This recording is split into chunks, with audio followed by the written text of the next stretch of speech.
Good evening, councillors and officers, members of the public in attendance and our viewers online who are live streaming this evening via the link on council's website. This meeting is being held at PRACE Merrilands Community Centre in Reservoir. My name is Councillor Julie Williams and I'm the Mayor of the City of Darebin, and I'm also the chairperson for tonight's meeting. The meeting is being recorded and will be available on the council website as soon as practical after the meeting. It is my pleasure to welcome you here this evening, and I'd like to declare this meeting open at 6:01. First and foremost, I'd like to acknowledge the traditional owners on the land that we gather here today, the Wurundjeri, the Warrawong people, who are the traditional owners of this land, and I do pay my respects to their elders past and present and emerging, and I also like to recognise their continuing connection to the land, water and culture. Before we commence, I'd also like to introduce the councillors here this evening and CEOs and senior staff who are also with us. I have Councillor Suzanne Newton, our Deputy Mayor, Councillor Emily Dimitriadis, Councillor Gaetano Greco, Councillor Tom Hannon, Councillor Tim Lawrence, and Councillor Trent McCarthy and Councillor Susan Rennie. I have Peter Smith as our CEO, and our officers here this evening we have Jodie Watson, Sam Hewlett, Kylie Bennett, Rachel Olivier, Vanessa Peter and Jacinta Stevens. The apologies I have this evening is Councillor Messina is an apology this evening. Disclosures of interest. Councillors, are there any councillors that have or would like to indicate whether they have any conflicts of interest that they'd like to declare this evening? Councillor McCarthy and Councillor Lawrence. Councillor McCarthy? Thanks, Mayor. I will be declaring a conflict in relation to an item that I believe is going to be submitted as part of urgent business, Mayor, so I'll just foreshadow that, and when that item is admitted onto the agenda, I'll be making that declaration as well. Thank you, Councillor McCarthy. Councillor Lawrence?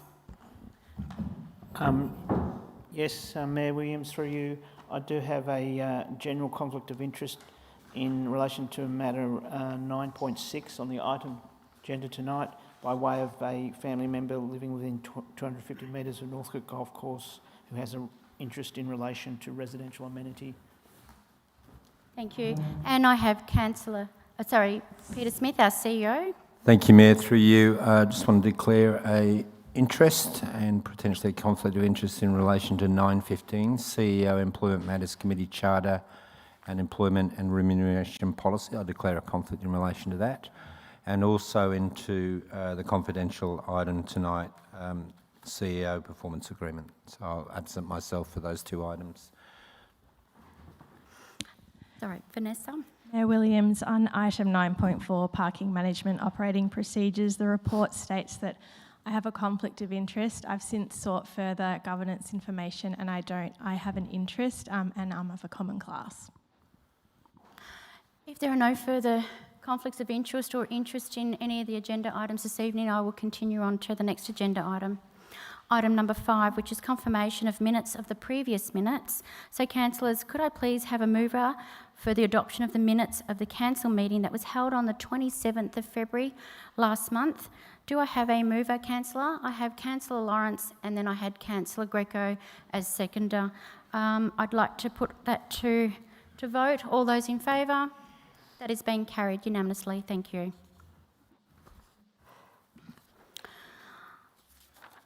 Councillors' occupational health and safety responsibilities. Council, as we do have a occupational health and safety responsibility here to ensure that everyone attending tonight's meeting, in person or online, that you both feel both physically and emotionally safe. As the Mayor and Chairperson of this evening's meeting, I understand that everyone has their own personal style when it comes to debating issues. So I would like to remind you all that this is a professional environment, and I would like to see that everyone speaks in a very professional and respectful way. In doing so, therefore, I'm asking that it's important that you maintain a civil tone and to avoid raising one's voice. So I'd like to go over to item number 7, which is our question time. We will now move on to question time, public question time. We will allow 30 minutes for the question time. If we exceed that time, I will have to ask for a procedural motion for that time to be extended for another 30 minutes in line with our governance rules. No question will be taken from people in the gallery unless you've already submitted today by 12 p.m. You can ask a total of 3 questions and you cannot speak more than 2 minutes. So be mindful that this question time is for question time only, not for making statements, it's question time. Questions relating to notice of motions, petitions or urgent business will not be accepted in accordance with our governance rules. For members of the public who have registered to ask a question in person, I will call your name and when it's time, I'll ask you to come up to the lectern. If your name is called and you do not respond, I would take it that you're not in the gallery and one of our officers will actually read out your question on your behalf and the relevant governance or general manager will then respond to your question. If you are in attendance, as I said, I will call up your name and you have the opportunity, if you would like, to come up to the lectern and you can just state your name and your suburb only and then ask your question. Like questions, so if you get similar questions that we get before 12 noon, we actually group them together. So the first person that submitted that question, they will have the option to ask their question. So I'll move on. So the next item is actually question time. So I do have Evie Wallace. I'm not sure if she's attending this evening, so I'll ask if Evie is here this evening. If not, then I'll be handing that over to one of our officers. Is Evie here this evening in our gallery? No. Could I kindly please ask our officers? Thank you. Thank you, and through you, Mayor.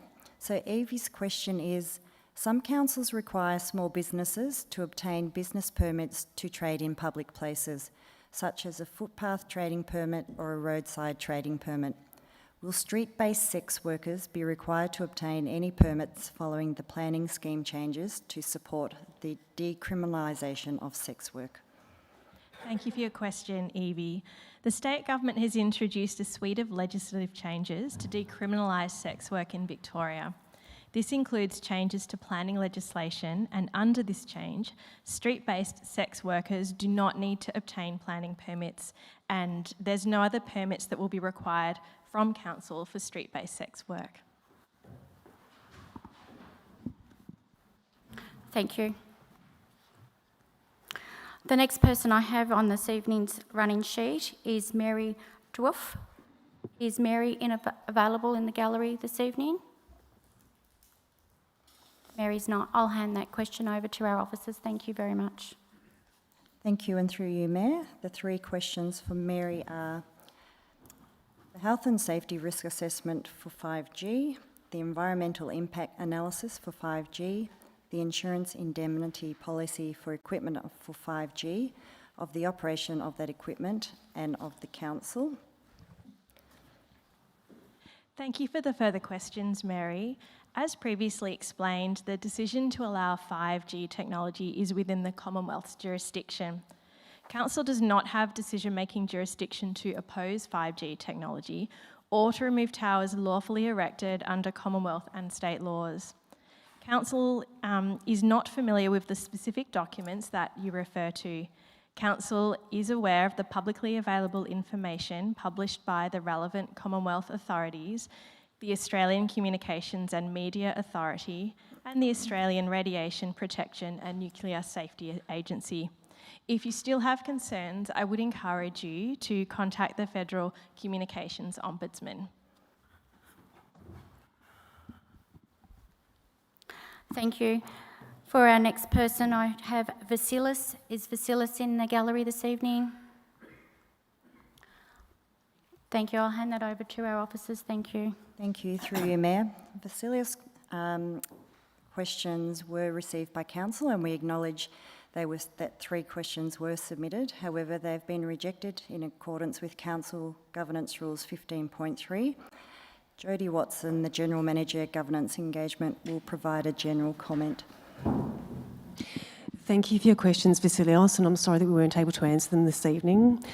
What I would like to outline is that where Council does receive concerns or complaints related to the conduct of an individual councillor or councillors, those matters are dealt with either internally or referred externally confidentially and handled by an external agency. Information pertaining to such matters is only released under particular circumstances, for example, if required by law or where a report or finding has been made publicly available. Previously, Council did not have a detailed policy outlining the way in which members of the community could make a complaint regarding a councillor's conduct. Tonight on Council's agenda, the draft Community Complaints About a Councillor policy will be considered by Council, seeking endorsement to proceed to community consultation. I encourage you to provide any feedback through that consultation. Thank you. Thank you. Our next person I have is Lisa Cassia, or Cassie. Casa. Thank you. Just come up to the lectern, and if you could just state your name and your suburb only. Thank you. You have 2 minutes. My name is Lisa Cassay and from Preston. So I'm a business owner and I'm representing the business owners in between Youngman Street and Beaucamp Street on my street in Preston.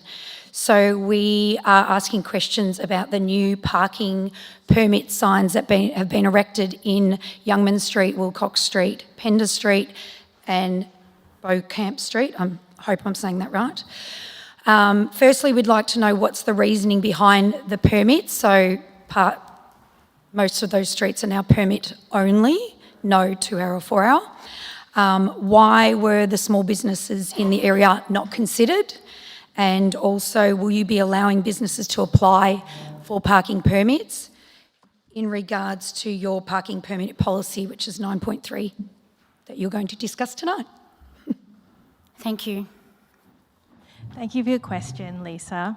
The parking changes, they're being introduced to improve access for residents, their visitors, as well as people visiting the High Street Activity Centre. So consultation letters were sent to residents as well as businesses on the east side of High Street. So as you mentioned, this evening Council would consider a draft resident permit parking policy, and we'd really encourage you to participate in that consultation. And Lisa, a manager will call you tomorrow morning to discuss further with you. Okay, thank you. Thank you very much, Lisa. The next person I have for question time is Carmen Mascot. Is she available in the gallery this evening? If not, I'll hand that over to our officers. Thank you.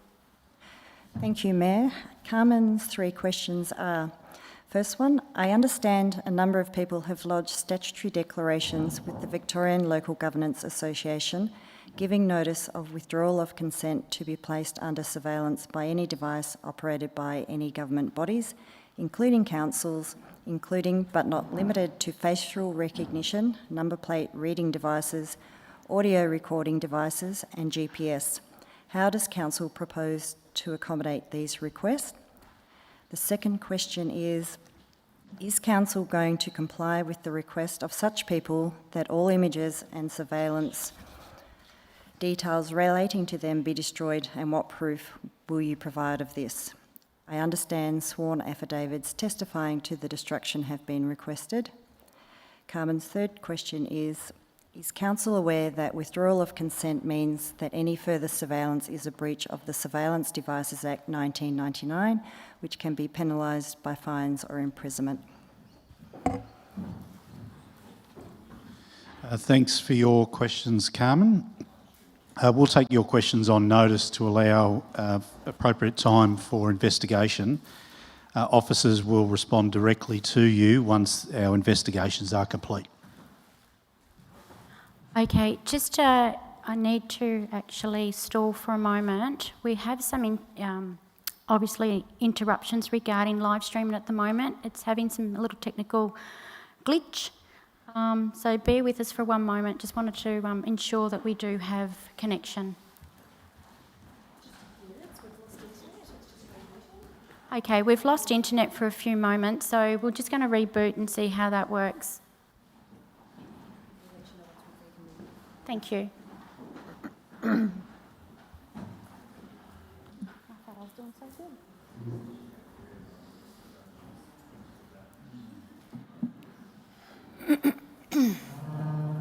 Yeah, stand up while you can, Tom.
We're up to Simon Templar. Are you here this evening? Thank you. If you could just come up to the lectern, just mention your name and your suburb. You have 2 minutes to speak on your questions. Okay, I'm Simon Templar from Reservoir.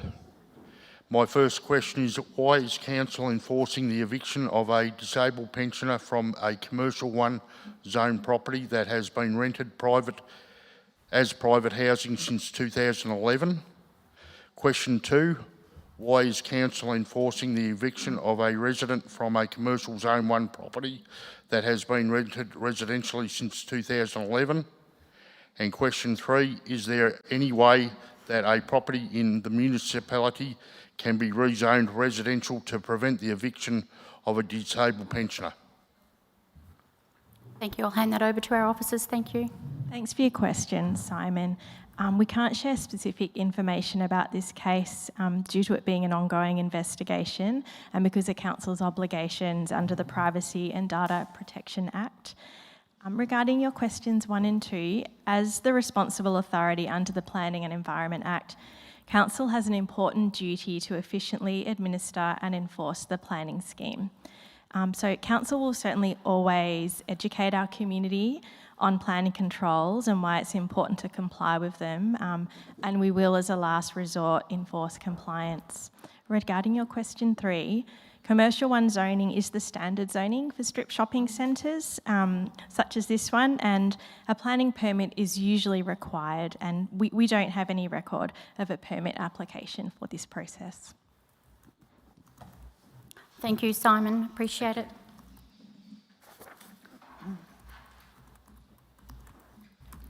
Do I have Wendy Liddle in the audience this evening? If not, I'll hand that over to our officers to ask her 3 questions on her behalf. Thank you, and through you, Mayor. Sorry. Wendy has submitted 2 questions. The first question is, for what projects or developments does the Darebin Council seek funding or intend to seek funding through the state government-led 20-minute neighbourhood initiative? Include projects or developments seeking partial or full funding. Include any current or intended projects, developments, initiatives, committees or advisory bodies.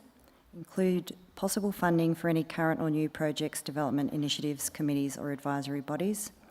The second question is, given Australia is a parliamentary democracy, a growing number of people are concerned about the interference of foreign organisations such as the World Economic Forum, the WHO and the UN, which are all unelected committees.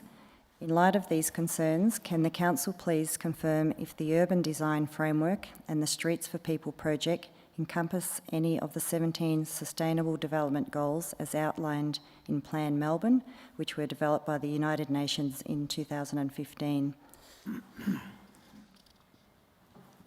Thank you for the question, Wendy. The 20-minute neighbourhood program is about using land use and development planning principles to support the places we use and visit every day.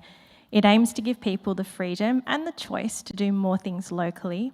It also aims to make it easier for people to travel to different places across the city. So I understand there may be some community fear that the 20-minute city will stop people leaving their neighbourhood, and I want to reassure you that this is not the case.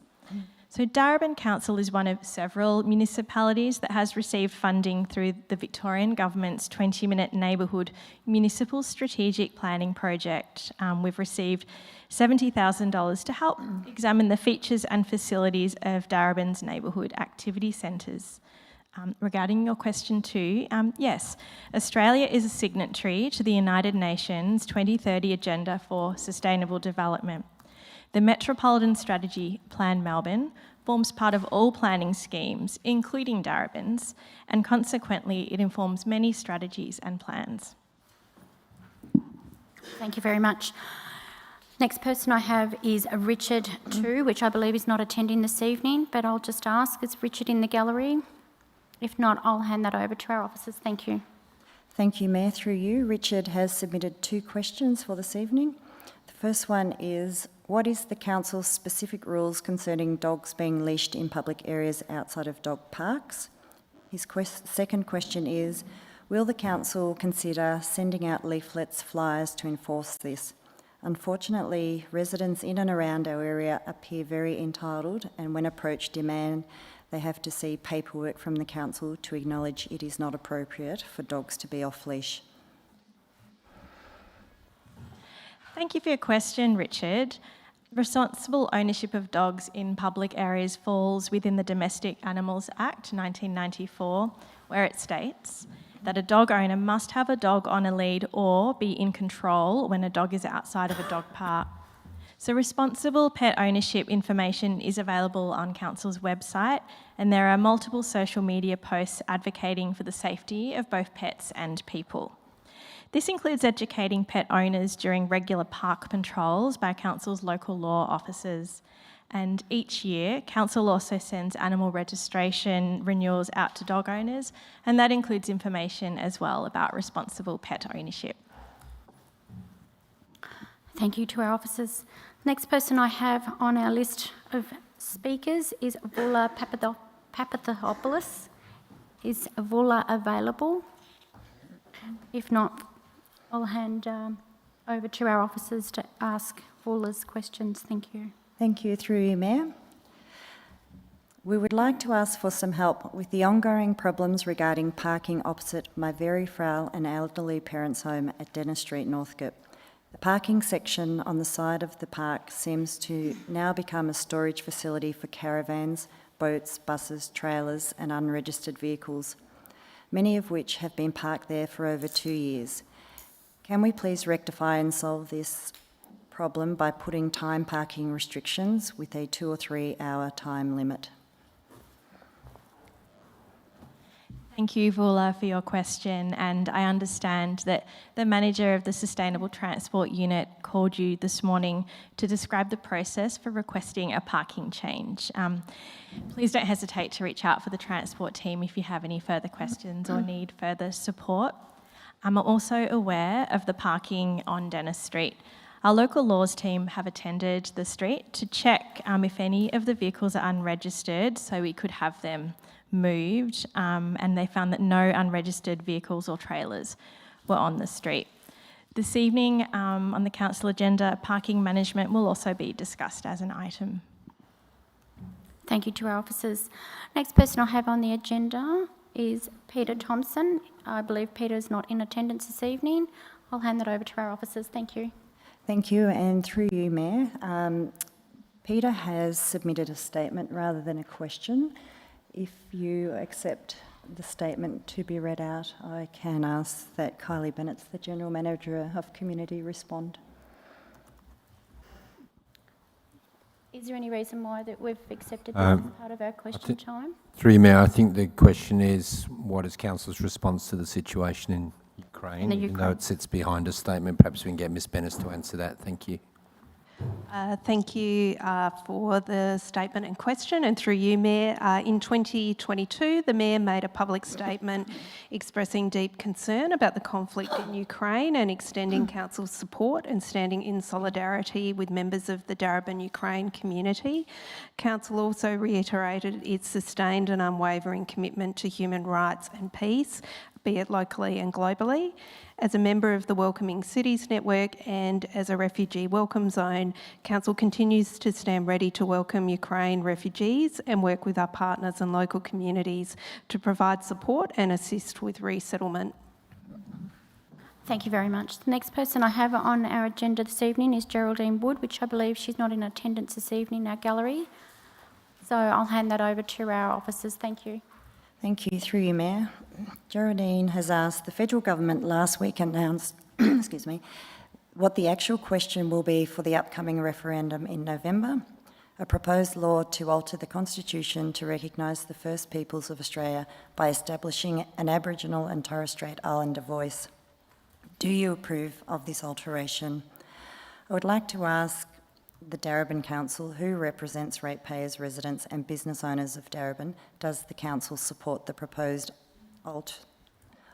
alternation to the Constitution? Thank you. Over to our officers. Thank you for the question, Geraldine, and through you, Mayor. Council is seeking views and advice from the Darebin Aboriginal Advisory Committee and the Wurundjeri Woiwurrung Cultural Heritage Aboriginal Corporation. We are also listening to ongoing community conversations, following the critical principle of letting Aboriginal people and community voices lead on this matter.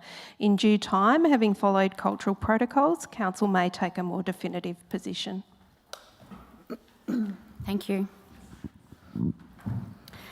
The next person I have for our public question time is Marion Atwater, who I believe is not in attendance this evening. So I'll hand that over to our officers. Thank you. Thank you, and through you, Mayor. Marion has submitted 3 questions. The first one is in relation to agenda item 9.3, the parking permit policy. Why should the public accept that the peer review at attachment C to the report is indeed written by an independent expert? There is nothing in the officer's report or attachment C that describes the qualifications or expertise of the alleged peer reviewer, nor is there any description of potential competing interests that might interfere with the independence of the peer review recommendations. Question 2 is also related to item 9.3, the parking permit policy. Can the legal review of the draft parking permit policy please be made available for public inspection? It is surely a matter of public interest that we can see whether the legal firm chosen to review the draft policy has any potential bias or competing interests. The third question is in relation to item 9.13, towards zero homelessness in Darebin, and it relates to the third dot point of the officer recommendation. That Council undertakes advocacy work through M9 and the Northern Council Alliance for Government funding to support initiatives to address and respond to homelessness, including additional crisis and affordable housing, housing first and functional zero approaches. I have checked the Darebin Council Annual Report 2021-22 and the Freedom of Information Part 2 Statement of 2022, and neither the M9 Alliance nor the Northern Council Alliance are listed as committees that hold meetings open to the public or whose minutes are publicly available. Is it possible that the memorandums of understanding of the M9 Alliance and the Northern Council Alliance with Darebin Council and other councils do not properly address the overarching governance principles for public transparency? Thank you very much. Thank you, Marion, for your questions. The peer review in the report is included in the meeting agenda. So Stantec Australia are a registered engineering consultancy that have parking policy expertise and have no known conflict of interests. A legal review was undertaken to ensure alignment with Council's statutory obligations, and as this review is legally privileged, it can't be shared. With respect to the third question, Council has a range of partnerships, alliances and committees it participates in. Like some other groups, the M9 and Northern Council alliances are partnerships that are guided by MOUs rather than a joint committee of council, which has a range of requirements as prescribed in the Local Government Act. Thank you. This next question is actually, I have three that have been clustered together. I have Ruth, Annette and Charlotte. I believe they're not in attendance this evening, so I'll hand that over to our officers. Thank you, and through you, Mayor. As mentioned, we have got like questions that have been grouped together. The questions relate to capital works investments, usage data, environmental impacts, the state government grant, the Melbourne water drain, the relationship with the traditional owners. These all relate to the Northcote Golf Course. Through you, Mayor, and thanks for your questions, Ruth, Annette and Charlotte. Council will consider an item on tonight's agenda on the Northcote Golf Course, and we encourage you to follow the meeting discussion and debate where some of your questions will be answered. In relation to capital investment at the site, Council is currently preparing its draft budgets for 23-24 and will give consideration to capital investments at the site also. In relation to usage data, we haven't done any work or collected any data for usage of the open space at Northcote Golf Course to this point. In relation to environmental impacts, works at the site, all works that could potentially impact flora and fauna have been supported by external assessments and qualified staff supervision on site. This has included detailed tree assessment and site flora audits. In relation to the Bracken Creek, this is owned and managed by and is the responsibility of Melbourne Water, so we think it might be best placed to answer your question in the first instance. And finally, the relationship with the Wurundjeri Woiwurrung Cultural Aboriginal Heritage Corporation is an important one to the Council, and good progress has been made to date. No specific timeframe has been identified for this important work, but discussions have been positive and professional, and we're hopeful that the outcome will be an enduring relationship based on mutual respect and trust. Thank you. Last week, Darebin Council awarded 9 local heroes, and our next speaker this evening who would like to ask some question was actually awarded the Lifetime Achievement Award. So come up, Caroline Lunt.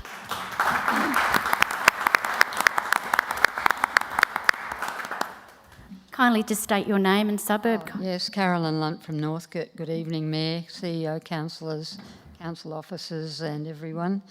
I did talk to the Mayor very briefly, and I'm making a submission, so I'll thank you through that. And I asked the Mayor, I asked 3 questions in my acknowledgement speech and thank you speech, and the Mayor said that she was going to Google them, and I said, no, you're not. These are big questions, and they might seem frivolous, but the first one was, how many years does it take for red gum to make hollows for habitats? Probably can Google that. The second question is, how many black-tailed wallabies live on Darebin's waterways, including Bracken Creek? And the third question is, which Indigenous plant is the wallabies' preferred food? So they're big questions, and I can give you 2 answers, but I want the council to act on biodiversity and protect it. So that's why I've asked those questions. Thank you. Thank you, Caroline. Through you, Mayor. Congratulations, Carolyn, firstly. Just in relation to your first question, while it does depend on the tree's specific location and overall health, red gums are known to take up to 100 years to form natural hollows. These are usually a result of wind breakage, lightning strikes, termite and fungal attack. About the black-tailed wallabies, our team had great fun researching that today, Carolyn. We don't have exact numbers of wallabies within Darebin, however, we're aware of a small population of swamp wallabies in the north and isolated sightings around Thornbury and Northcote area, We think that there's probably fewer than a dozen in the municipality. And finally, wallabies tend to eat mostly grasses, but have been recorded eating newer shoots of many Indigenous trees and shrubs, particularly young wattle saplings and tree violets. Thank you. And just lastly, I'd like to give one round of applause to Caroline again, because that was a massive achievement for her award last week.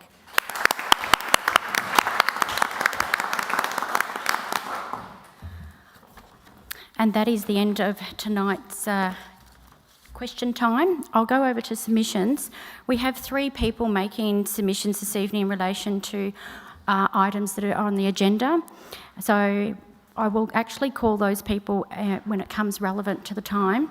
I also have one person this evening who would like to make a submission in relation to a petition that will be tabled this evening. I will call on that person and they'll allow them for 2 minutes to speak on those submissions once the petition has been tabled. So I'll go over to yes, Councillor Rennie? Mayor, I wonder whether we could ask those people who are here for submissions, given the possible length of the meeting, whether they'd like to make their submissions now as opposed to waiting, which is something we've done in the past. Is that possible? Yeah, that is possible. Do I need to have a vote on that? No. Okay, happy to go ahead with that. Happy to go straight to submissions. So,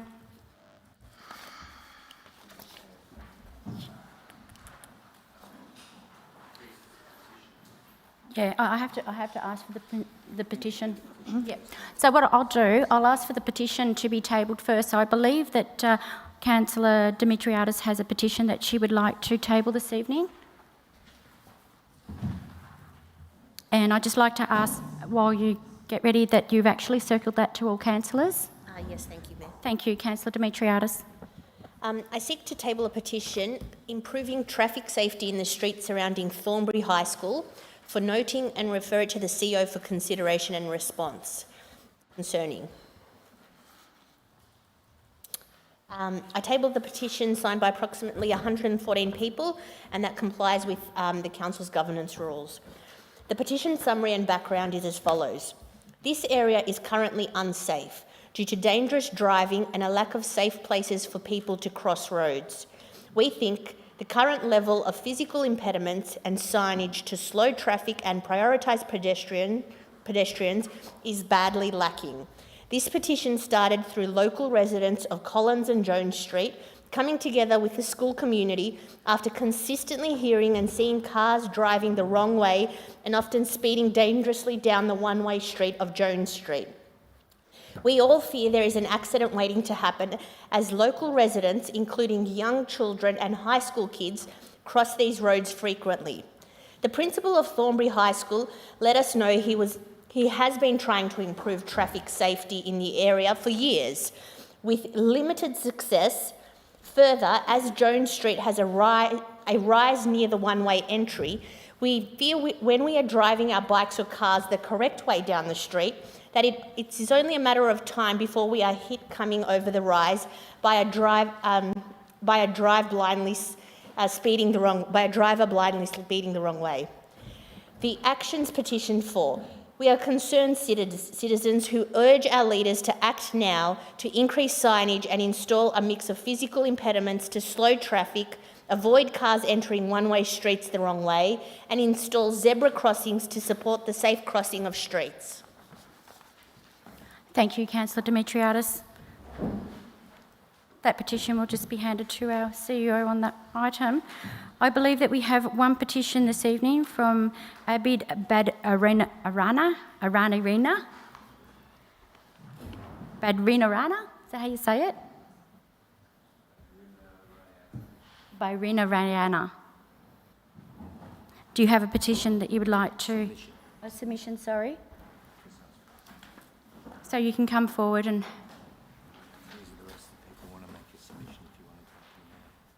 Oh, yep. Thank you.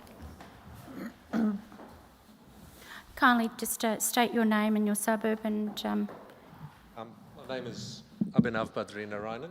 I'm from Thornbury. Live on John Street. So, thank you for the time and for listening to our petition. Firstly, I'd like to acknowledge that we, as the residents of John Street and surrounding streets next to Thornbury High School, are very concerned for the safety of our children as well as safety ourselves. I am a resident on 12 John Street, and as mentioned by the councilwoman earlier, just on top of the race, and I myself have had very close shaves with speeding drivers who have not been able to see me come out of my own residence. There have been similar instances where a speeding driver has been chased by police pursuit going down the wrong way and missed a couple of cyclists as well as children crossing the road. Would like to see how quickly we can actually get physical impediments, also signage that is more clear that it's a one-way, and try and create a zebra crossing, which is currently not around Collins Street, which is the street leading into Thornbury High School. I understand that there might be budget implications which may not have the council come up with solutions in the immediate future, but would like to ask for some immediate action around Collins Street, which would enable safe crossing of children who go day in and day out to and fro from the school. Thank you. We have 3 other submissions this evening that refer into the agenda item. I'll ask if Julia is in the audience this evening that would like to speak about the parking permit policy. Is Julia in the audience this evening? Julian, is it? There's no N on the end. Oh, you've got Julia. Okay, Julian. Is Julian, and I apologise. The CEO has terrible writing and he hasn't put an N on the end of your name. I've been had that mistake taken many times. Thank you, Mayor. My submission in relation to item 9.3 is that the proposal should be amended to reinstate the wording of Council's 21-25 plan, which at 2.37 reads, review to amend the parking permit policy to allow single lot dwellings built after December 2004 that are greater than 300 square metres property with 3 or more bedrooms and that exist on their own Torrens title, even if the property was previously subdivided, to have the same entitlements to parking permits as dwellings built before December 2004. When I purchased my property, that was the policy in place, and that was something which I took into account. When the lot on which my property exists was subdivided, planning laws did not require any provision of visitor parking. In 2004, when the parking permit changes were made, they were not intended to apply to single dwellings such as mine. What we have, therefore, is a proposal that is tantamount to retrospective lawmaking. And to make retrospective laws is dangerous. It should only be done in extreme circumstances. There are no extreme circumstances here. The fact that the policy reverses the Council's previous policy is not specifically addressed in the paper before Council. There's no justification made for reversal of its current policy. And in fact, in the paper before Council, there are 3 separate sentences that have the effect of obscuring, by misleading statements, the fact that the policy is proposed. 15 seconds left, if you can kindly summarise, Julian. Sorry? You've got 15 seconds left, you can kindly summarise. Finally, Council has an obligation to address any limitations on human rights. The paper does not do this, and to that extent it is flawed, and therefore I ask Council to reconsider the proposal before it. My submission is that you reinstate the wording in the 21-25 Your time is up. policy. Thank you very much, Julian. I appreciate it. The next person I have is Carmel Harty. Is Carmel available, please, in reference to the parking management operating procedures? Yeah, good evening, Mayor and councillors. My name is Carmel Harty and I'm from Alphington. The submission it is in relation to 9.5, which is the review of electronic gaming machine policy. I'm coming with the perspective of having lived experience due to gambling harm as an affected other. This lived experience has given me insight into the destruction that gaming machines has on lives in a very destructive way. So my submission is I wish to, first of all, commend Darebin Council's commitment to reducing harm associated with electronic gaming machines, gambling within the Darebin community, with the strong EGM policy. I am, though, disappointed to see a weakness of the policy, with councillors being able to use their discretion on if an event is warranted to be held at an EGM venue. This goes against the whole organisational approach to minimise harm from EGMs, and priority one being that councillors and council officers lead by example through their official duties. So council should amend this to ensure that the EGM policy isn't weakened and councillors show leadership and hold themselves to the same admirable standards as community groups. And I've got another 24 seconds. So, why I'm so passionate about this, I do have lived experience, and so I do have that perspective that other people who don't have lived experience have. And it's admirable what this council is doing. So it'd be a shame to see it weakened, and it opens up a window for things to get worse. So that's my submission. Thank you, Carmel. Appreciate you coming this evening and expressing your submission. Thank you. Thank you. I have one more this evening, which is Caroline Lunt.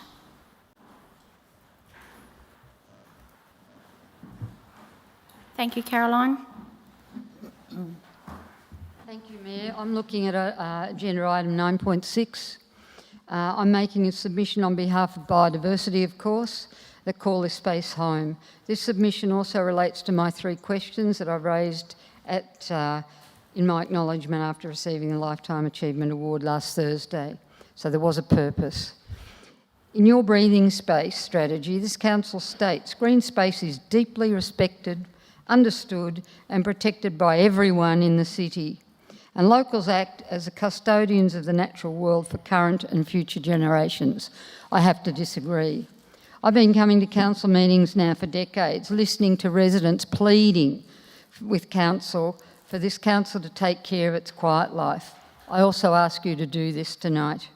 For the sake of saving any biodiversity around the Northcote Golf Course, I ask that each councillor, especially the ones with green votes, make an amendment to the motion that $70,000 will be spent on developing a cycle pedestrian path on the 5th hole, I think. Imagine how $70,000 could be spent on the survey of biodiversity, so we know exactly what we've got, exactly how many of whatever species, and then to revegetate or rewild, whatever you want to call it, to join the waterways, Bracken Creek, to any space there. I'll show you what cyclists can do to our quiet life if you give me a minute. Your policies and strategies can help to destroy biodiversity in Darebin. I ask that you change this motion. And I just wish to say, I have shown councillors this before. I've got a box of dead... Can you keep speaking into the microphone? blue-tongue lizards. This one has just been run over by a car, but I do have lizards run over by bikes. And on behalf of biodiversity, this is what people do. This motion needs to put biodiversity first. People have enough paths, Can you enough kindly open summarise, space. please? Would you like me to pass this around? No, thank you. Thank you.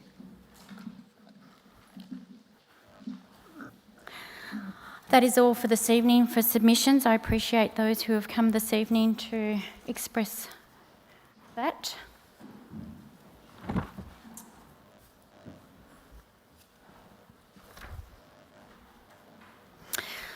Councillors, we have a large agenda this evening, and obviously there's a lot to get through within a time limits and in our governance rules.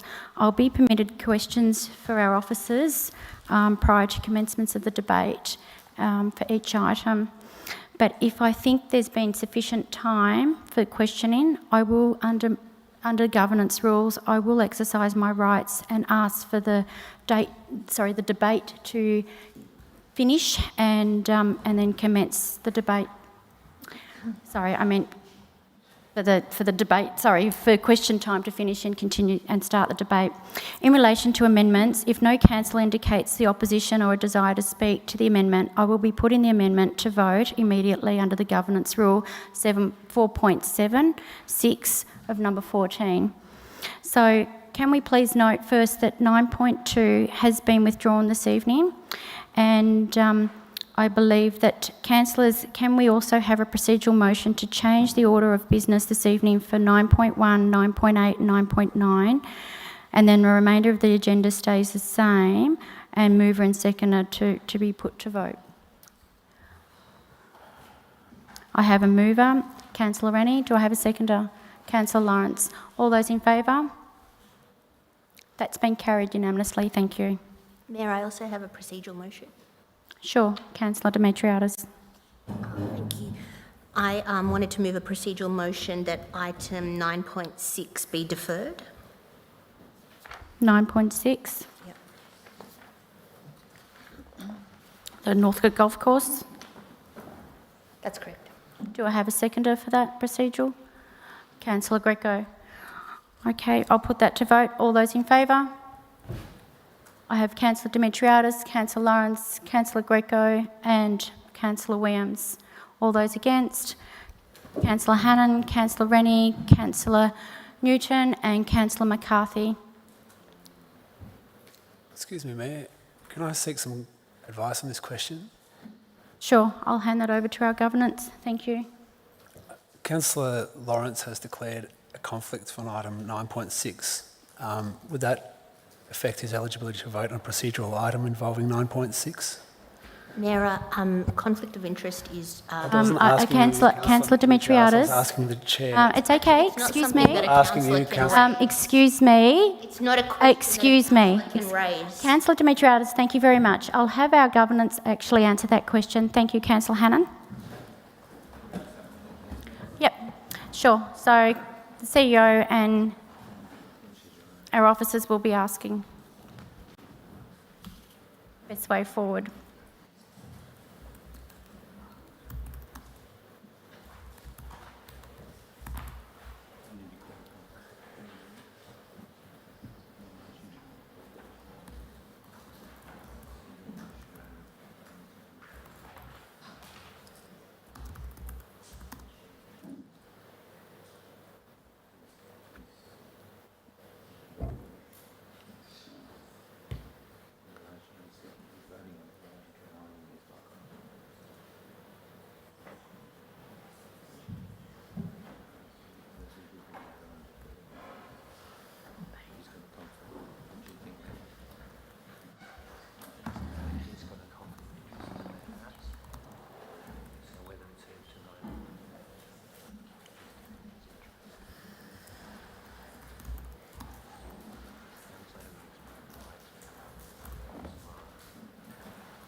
Through you, Mayor, to answer Councillor Hannan's question, I believe Councillor Lawrence previously declared a conflict of interest in relation to Northcote Golf Course. If this procedural motion had come up at that agenda item, I believe Councillor Lawrence would have not been here, as he would have had to absent himself for that item. I think conflict of interest under the Local Government Act relates to not just the item itself, but being involved in relations to decisions in relation to the item as to whether it's heard tonight or deferred. Councillor Lawrence, it's up to you to manage your conflict of interest, but out of an abundance of caution, my advice would be that in terms of your interest in this procedural motion, your conflict remains. Councillor Lawrence. Thank you, Mayor Williams. Thank you from the CEO on that advice. That's contrary to advice I had earlier, but I'm based on that advice. I was waiting to declare the conflict when the agenda item came up, but I'll re-declare the conflict of interest.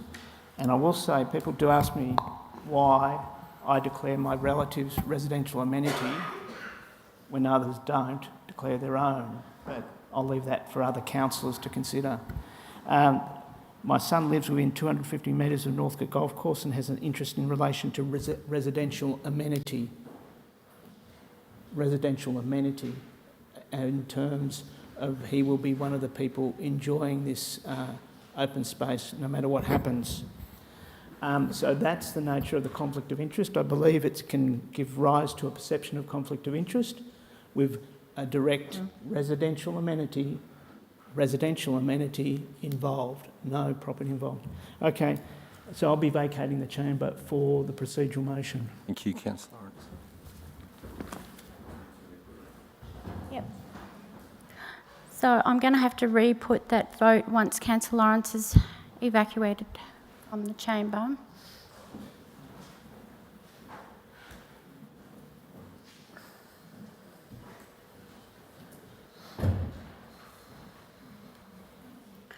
So I'll redo that. Mayor, if I may, could I just raise a point of clarification? I believe that we already voted on this matter, so I just wonder how we are going to conduct a second vote when we have already voted. Well, the vote is at the moment was tied when Councillor Lawrence was in the room, so I haven't used my casting vote, so it has not been completed, to be honest. Councillor Greco.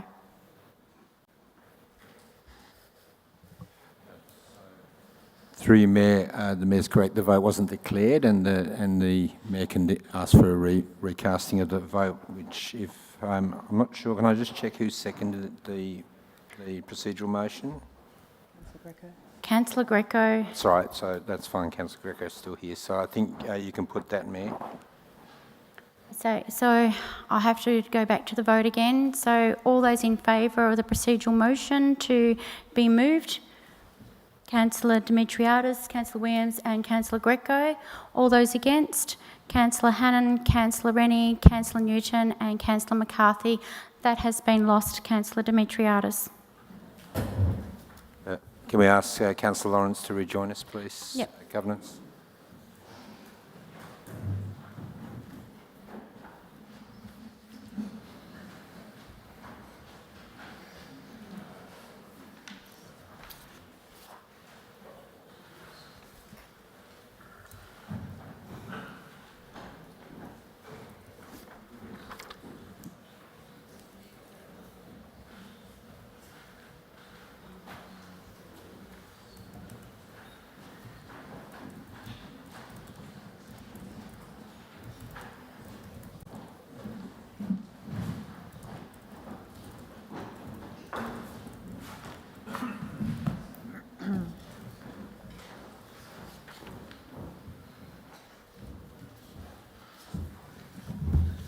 Thank you, Councillor Lawrence. Consideration reports this evening. We have 9.1, Quarter 2 Financial Report ending the 31st of January 2023, Financial Performance and Mid-Year Forecast Update. Councillors, do we have any questions to our officers on this item? Yes, Mayor. Councillor Dimitriadis. Thank you. So I've just been notified about the Local Government Act Section 97(3), which clearly states that the second quarterly report of a financial year must include a statement by the CEO as to whether a revised budget is or may be required. I'm not sure that that's actually been provided in this report. So can... Over to our officers. Thank you. Councillor Demetriadis.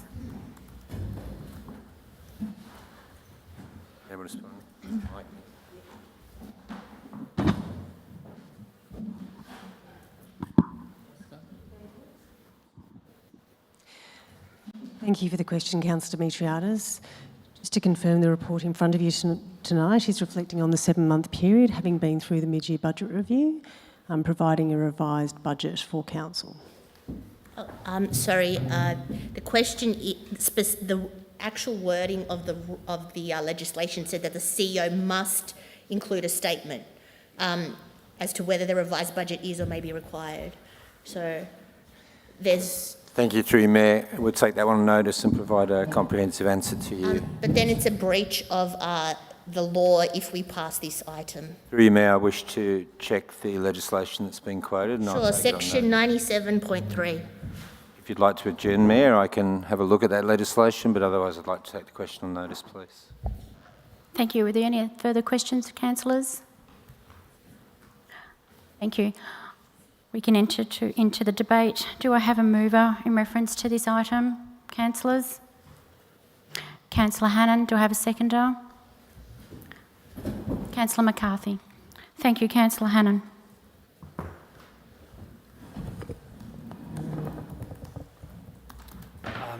Thank you, Mayor. I note the question that's just been raised by Councillor Demetriadis and the response to take it on notice. I would like to move the officer's recommendation on the basis that I believe the report is lawful until we're told otherwise. In fact, more than lawful, I think represents a lot of hard work from our finance team. I'd like to thank them for all their work and all the advice that's been provided through briefings to councillors during these challenging financial times. So thank you to the finance team. Of course, this is a financial representation of the whole organisation's work for the first 7 months of the financial year, ending in 31st January 2023.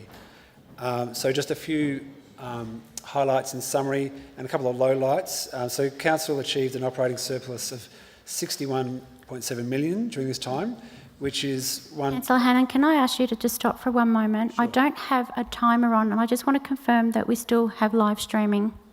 Thank you, because I know we've had some technical glitches this evening. I apologise, but... Sorry, yeah, no worries. I'll try to finish a bit before... Thank you. Sorry. Yeah. So $61.7 million surplus so far, which is roughly $1.5 million less than what was budgeted in the annual budget. That's the profit and loss so far. And the forecast for the end of the financial year is a small surplus, $1.02 million, but that's actually $7.3 million less than was budgeted. So there's some good and some bad news there.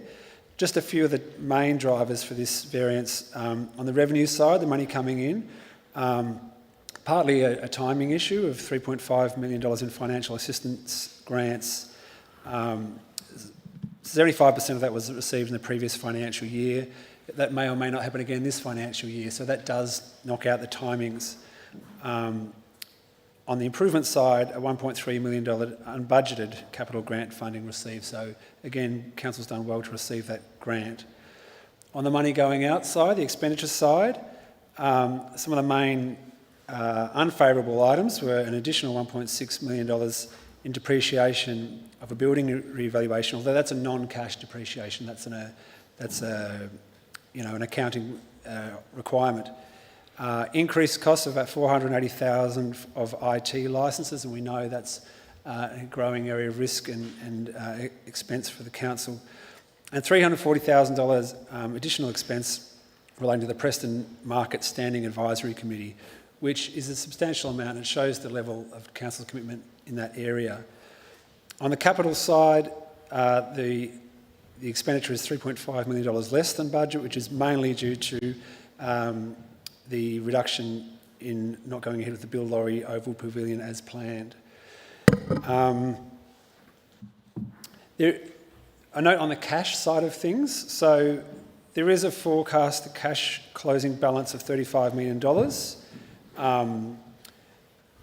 which is less, $9.7 million less than was forecast, which is something to be addressed. The main reason driving that is cash required to fund significant capital works exceeding cash generated through operations and loans. So that is something to be addressed. It's something we need to keep an eye on. However, it is sufficient to cover the debts. Thank you. I think your time is up. Thank you.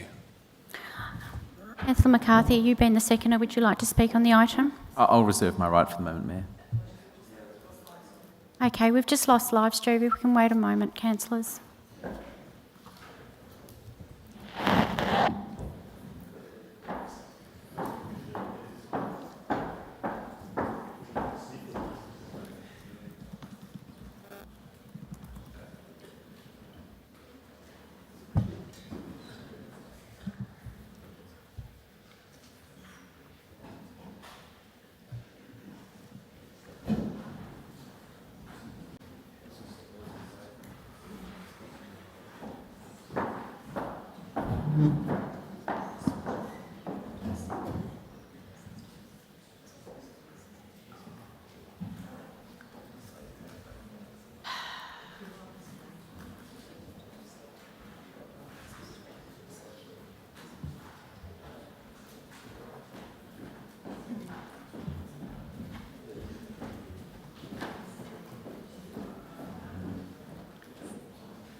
Yep.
making a mark after putting it in. Apologies to those in the gallery and those viewing online. We've had some technical glitch this evening. We will continue throughout this evening if we have further glitch, because the meeting is actually being recorded. Yep. Thank you. Through you, Mayor, the previous question from Councillor Dimitriadis I took on notice. In the break, I have found the relevant section of the Local Government Act and we've quickly checked the report. So the relevant section is the second quarterly report of a financial year must include a statement by the CEO as to whether a revised budget is or may be required. We've checked the report and that statement is not in there. So Councillor Dimitriadis is correct. And through you, Mayor, I request that this report be withdrawn and we'll bring it back to the April meeting. Thank you. So that report has now been withdrawn.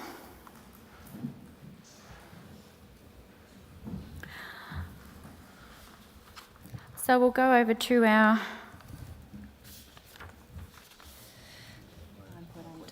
9.8, which is the contract award supply of the bulk bins. Councillors, do I have questions to our officers in reference to 9.8? Yes, for those who are watching, we did a procedural motion where we did a change of order for tonight's business. So we're now currently up to 9.8 and then we got 9.9 and then we'll go back to the original listings. So, councillors, do we have any questions to our officers? If not, then I'll ask for a mover for this item. Do I have a mover for this item? Councillor Rennie. Thank you, Mayor Messina. Mayor Williams, apologise.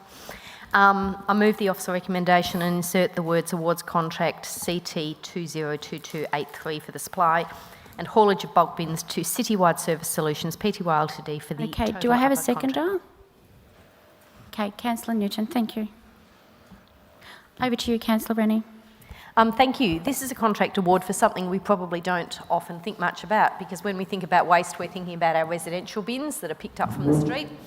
But of course, Council has a waste and resource recovery centre where there is a significant volume of waste that moves through that place, and much of it that lands in very large bulk bins that need to be picked up. This is pretty big business, as you'll see, because the contract award is for in excess of $5 million over a 7-year period. It's really important that this waste is managed well, that it lands in the right place, that we minimise materials going to landfill.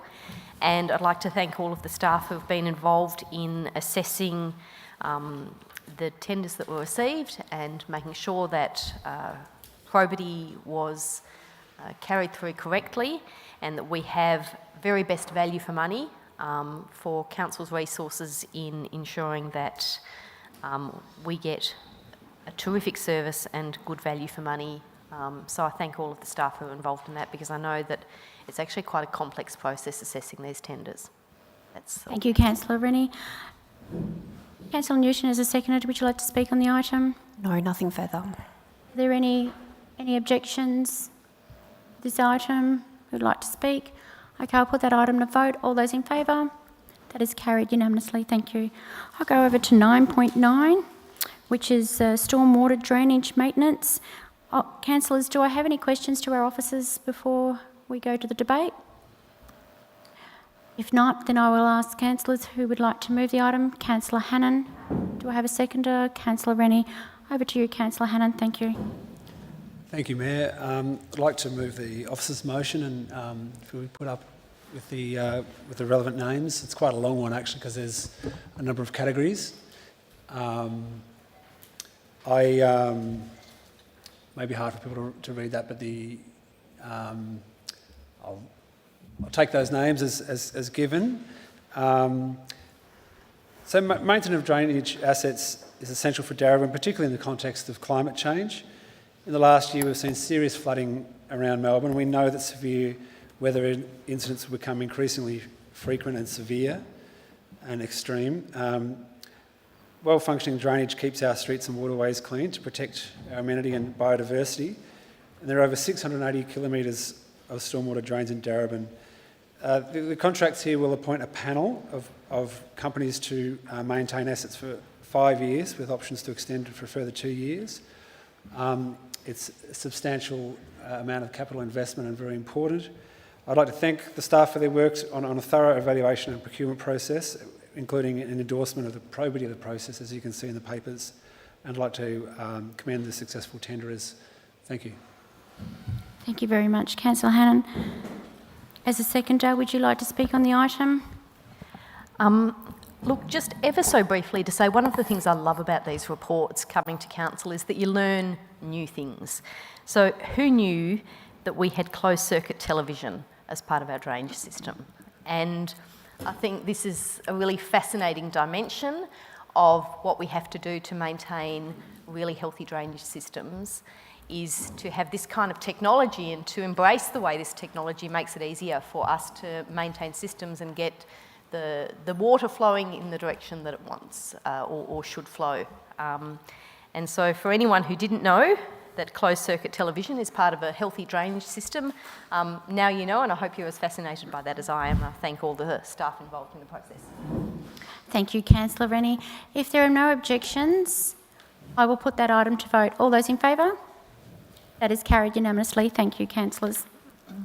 I'll go back to our agenda item. So we have 9.3, which is the parking permit policy. Councillors, do we have any questions to our officers, please? Councillor Dimitriadis. No question, but I'd like to move the motion. Okay, any other... I have an alternate motion. No problem, Councillor Dimitriadis. Councillors, do we have any questions to our officers at this point in time? Okay, Councillor Dimitriadis. Thank you, Mayor. I've got an alternate motion in regards to this item. Okay, has that been circulated? Yes. Okay, do we have a seconder for that item also? We do. Councillor Greco. Just kindly put it up on the screen and just confirm that that is your item.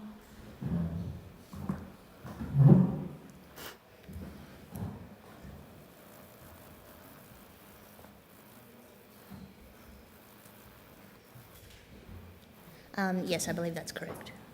Thank you, Councillor Dimitriadis. Over to you, Councillor Dimitriadis. You have a couple of minutes to speak on the item. Thank you. I'm raising this alternate motion for a number of reasons.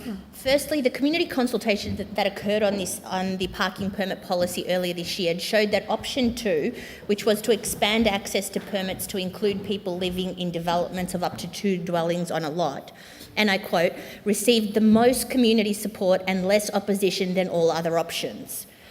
Furthermore, the report states that residents identified that this option 2 was a fairer way to allocate permits. Yet what we have before us is a recommendation that goes completely against community consultation results. Therefore, the amendment I am raising tonight firstly attempts to rectify this situation such that eligible dwellings for a parking permit should include those dwellings built between the 20th of December 2004 and adoption of this new policy in 2023 as part of a new development or subdivision resulting in 2 dwellings on the original lot. In addition, I've also incorporated an amendment from Councillor Greco that reads, circumstances where an extenuating permit should be granted include dwellings that are eligible for a resident permit and have 2 or more cars registered to an address, and the number of cars registered at their address exceeds the number of off-street parking spaces. And finally, point 3 of this alternate motion has incorporated Councillor Messina's amendment, which unfortunately she's not here to speak to about, but it states that circumstances where an extenuating permit should be granted includes where a resident is required to store a commercial vehicle at the residential property. So therefore, in conclusion, I believe that this alternate motion will make the parking permit policy a lot fairer and more inclusive of the community, as well as ensures transparency for everyone involved. Thank you. Thank you, Councillor Dimitriadis. I noticed you stipulated there was a point 3. Just want to get clarification on that, please. D was Councillor Messina's, but yeah, sorry. Thank you for the clarification. Councillor Greco, would you like to speak on the item? Okay. Councillor Williams, can I just ask, when was this circulated? Because I can't read that. So what time was this circulated by Councillor Dimitriadis? You can, I know you're heavily pregnant, so you can sit and you can answer that question. It was circulated by one of the senior officer for the area, and she confirmed that she's added all the 3 amendments from myself, Councillor Greco and Councillor Messina together, and that was today. What time? Sure, I'll just find it.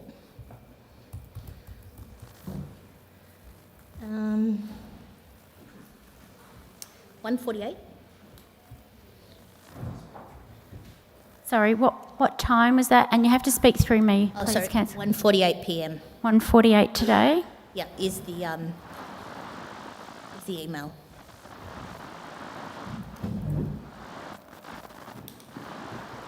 The email that went to all councillors? Correct.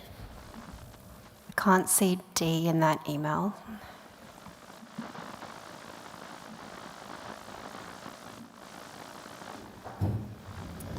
If Councillor Newton hang on, scrolls down, it's okay. I'll take it from here. Thank you, Councillor Dimitriadis.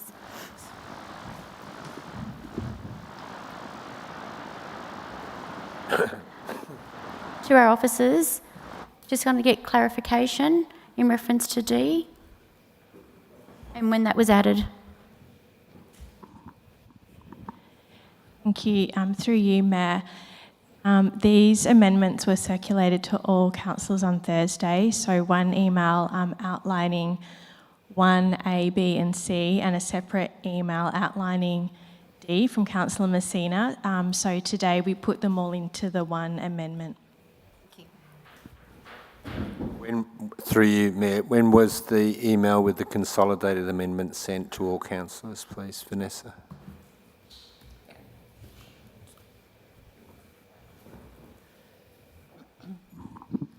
I do apologise. I didn't include the attachment. I just confirmed that I had put them together from last week. Thank you.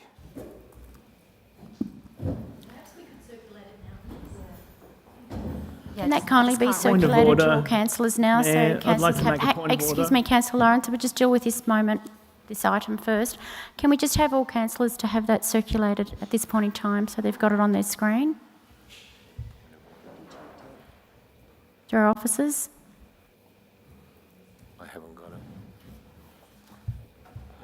Through you, Mayor, are you able to send that from governance, please, to all councillors and to the exec?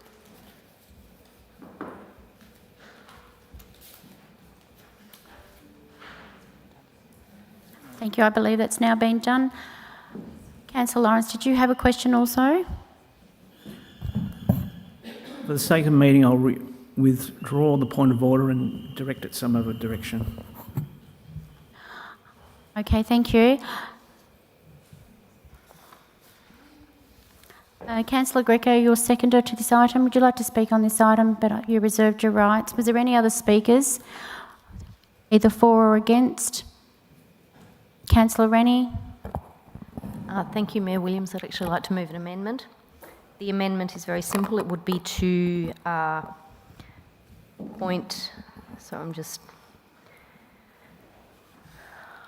I, and it would read dwellings that are eligible for residential permit and have 3 or more cars registered to an address, and the number of cars registered at that address exceeds the number of off-street parks.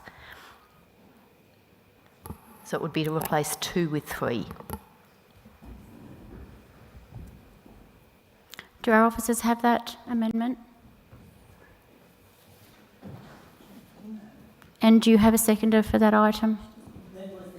Oh, I don't need a seconder? Oh, sorry. Can I ask the mover, Councillor Dimitriadis, and the seconder if you accept that? When was the amendment circulated? I circulated this concept on Thursday and asked for feedback and an explanation of why 3 was more appropriate than 2. That was a question, it wasn't an amendment.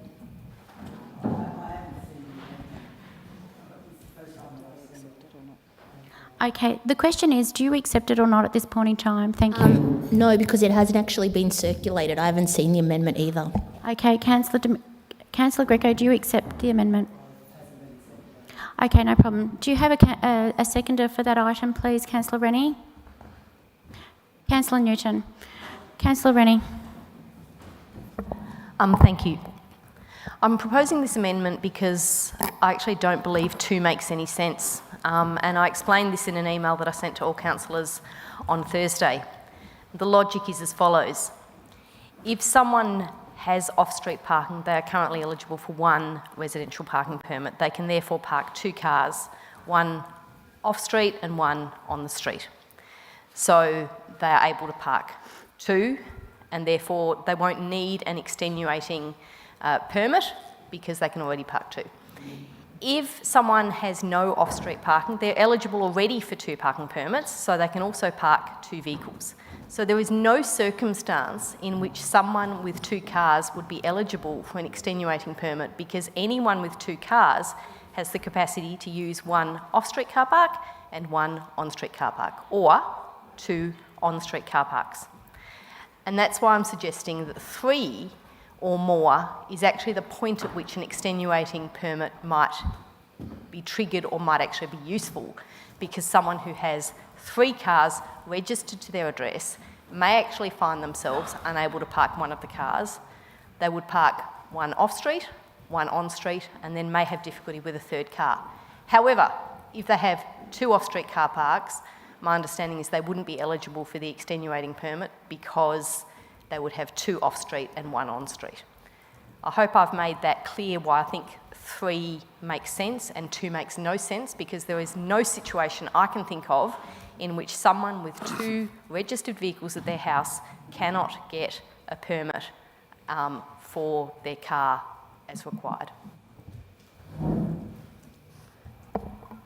Thank you, Councillor Rennie. Councillor Newton, would you like to speak on the item? No, nothing further. Councillor Lawrence.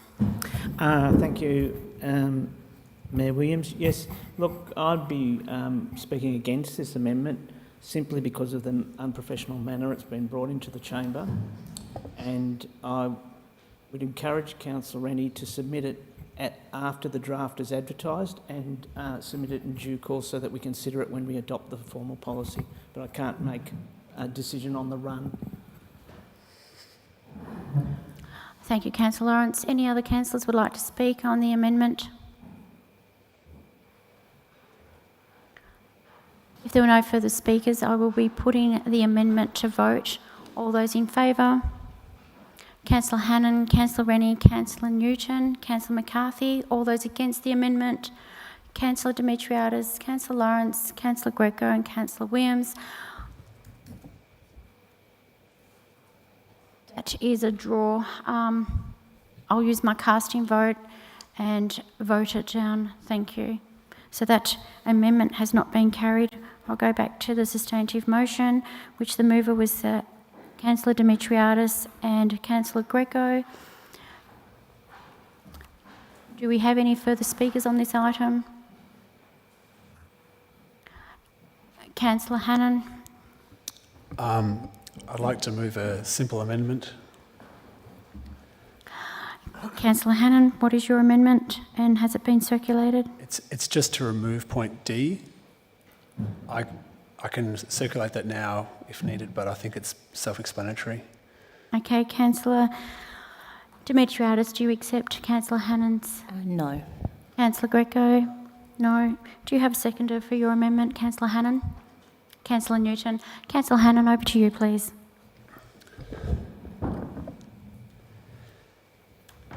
Thank you, Mayor. So just to be clear, this is to remove the point in relation to extenuating circumstances for commercial vehicles.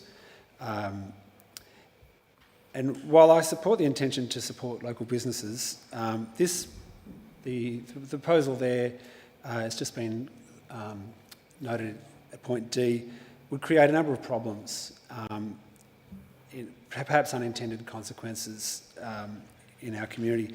Firstly, having a commercial vehicle is not really an extenuating circumstance, is it?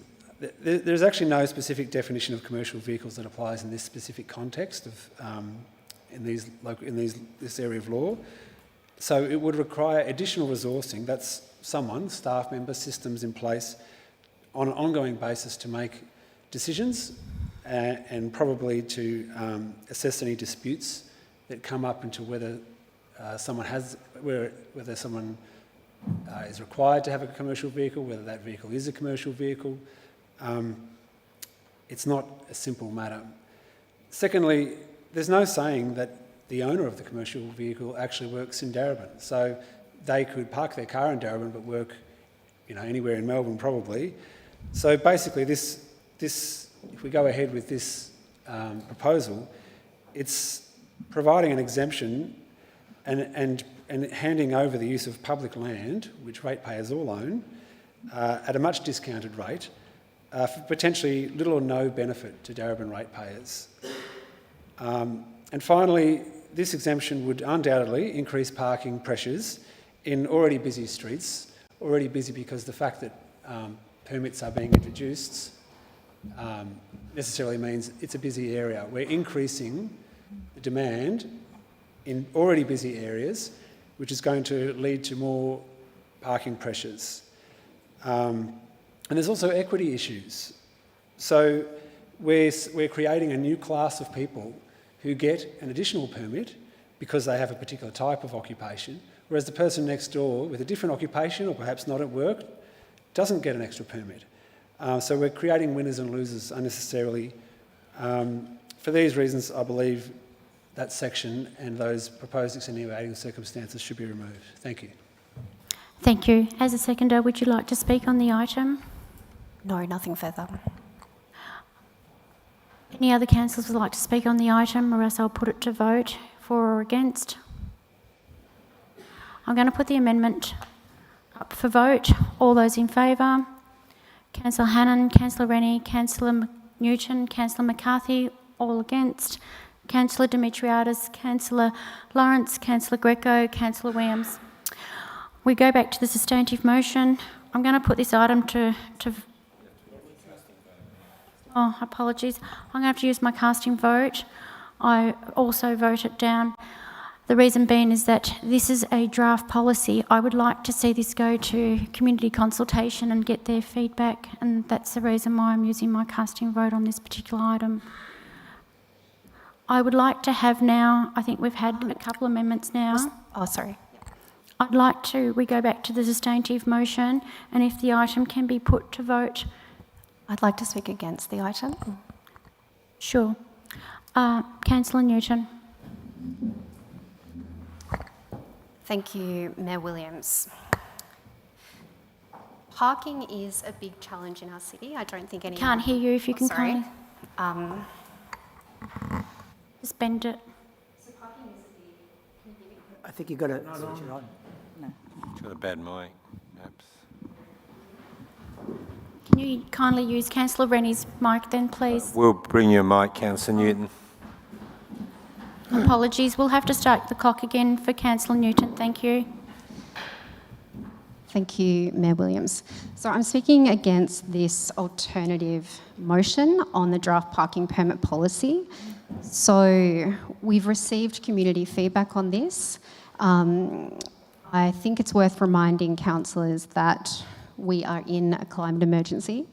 I think it's also worth reminding councillors that the Darebin Transport Strategy talks about how our aim is to double the share of walking, cycling and public transport for all trips by 2027, which is a very short time away.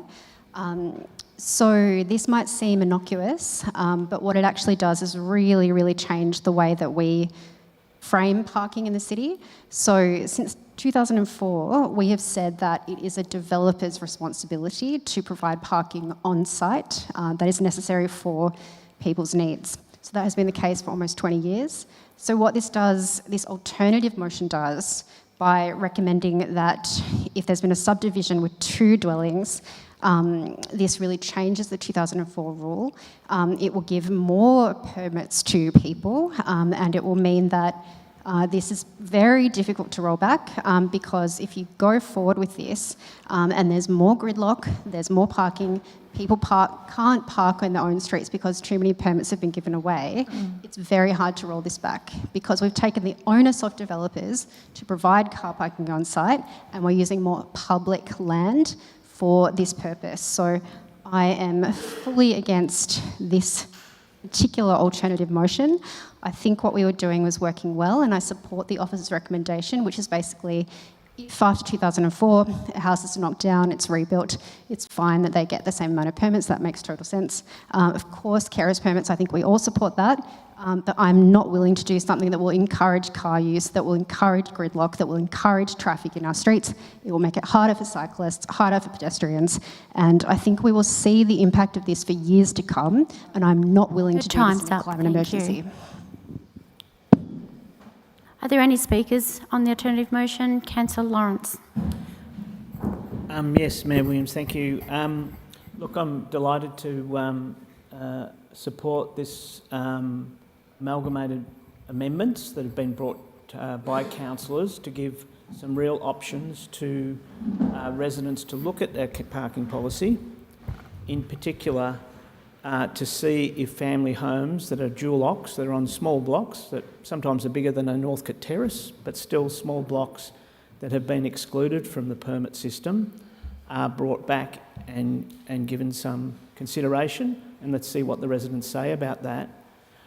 Let's not make villains out of tradies and families in this city. Let's be honest. All across High Street and Plenty Road, for 20 years, council has been handing out 30% discounts on car parking because, in fact, the car parking requirements of places like High Street, Northcote and Preston and Thornbury and Sydney Road in Coburg and Brunswick have never been honoured. Discounts in Moreland, or Merribeck as it is now, have routinely been 50%. We are going to be swamped by multi-stories on our streets with no car parking, which in fact Greens endorsed councillors in Merribeck say should be zero car parking, and it's all up to whether or not the market can provide it. The perfect collision of overdevelopment and neoliberalism. This motion here is putting a range of options for regular people who live in our city.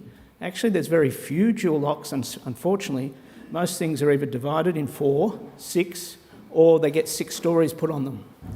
So let's not make villains out of these people, and let's let the community decide whether there should be some extra fairness so that people can vaguely park near their homes. Thank you, Councillor Lawrence. If there are no further speakers, I'll make this the last one. Thank you, Councillor Rennie. Thank you. I'm also rising to speak against this motion. For every extra person who might get a permit, there's someone else who will find it harder to park. And I think it's important that we not forget that. The people who benefit most from permits are those people who often have mobility issues, who might be parents with a number of kids under 5 trying to get out of their house, get kids, safely out of their car and into their house. Those are often the people who have asked for parking permits in their street because it facilitates their ability to go about their daily life. When we start giving out more parking permits, we're going to make it harder for those people. We're going to make it harder for the elderly person who has 10 kilos of shopping that they're trying to get in their front door. We're going to make it harder for the parent with 3 small kids to get their kids safely into their house.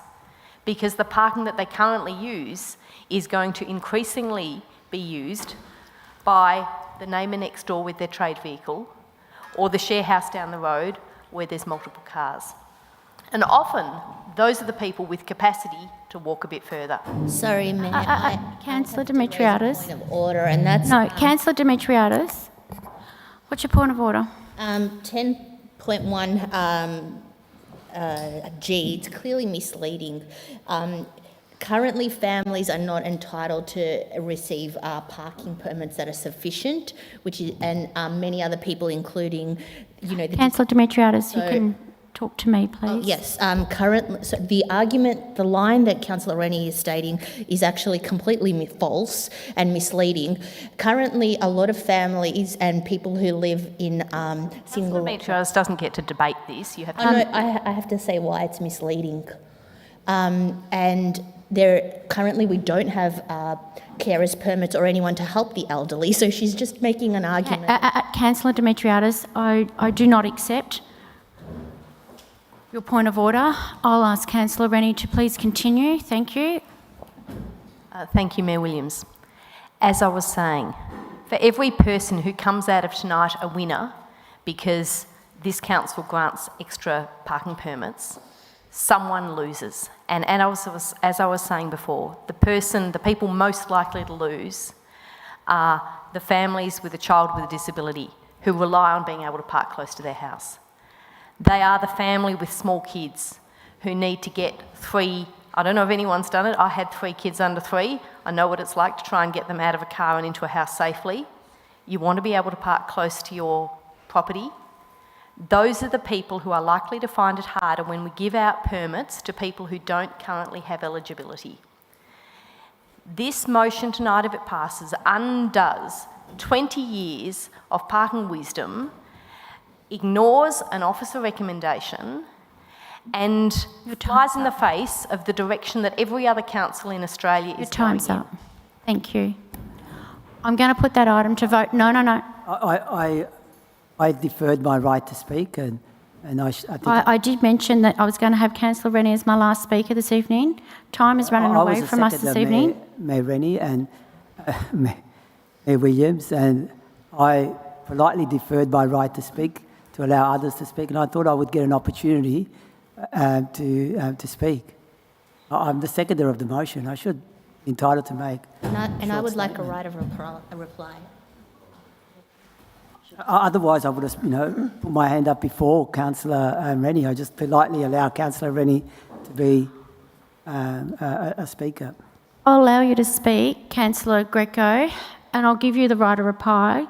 But I assure you, we are wasting time this evening going around, and I would like to have this item put to vote as soon as possible. Councillor Greco, I understand that you're an issue regarding standing up, so you can be seated while you speak this evening. Thank you. Thanks, Mayor.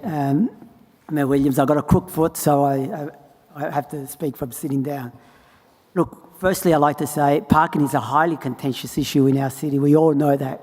And we don't, and it's an issue that residents in our city are very attached to, because it's something that immediately affects where they live. So we have to get this right, and we have to understand that. Second point that I like to make is I like to pick up on the issue of extenuating circumstances. The world has changed since 2004. Families have become bigger. There is a housing crisis.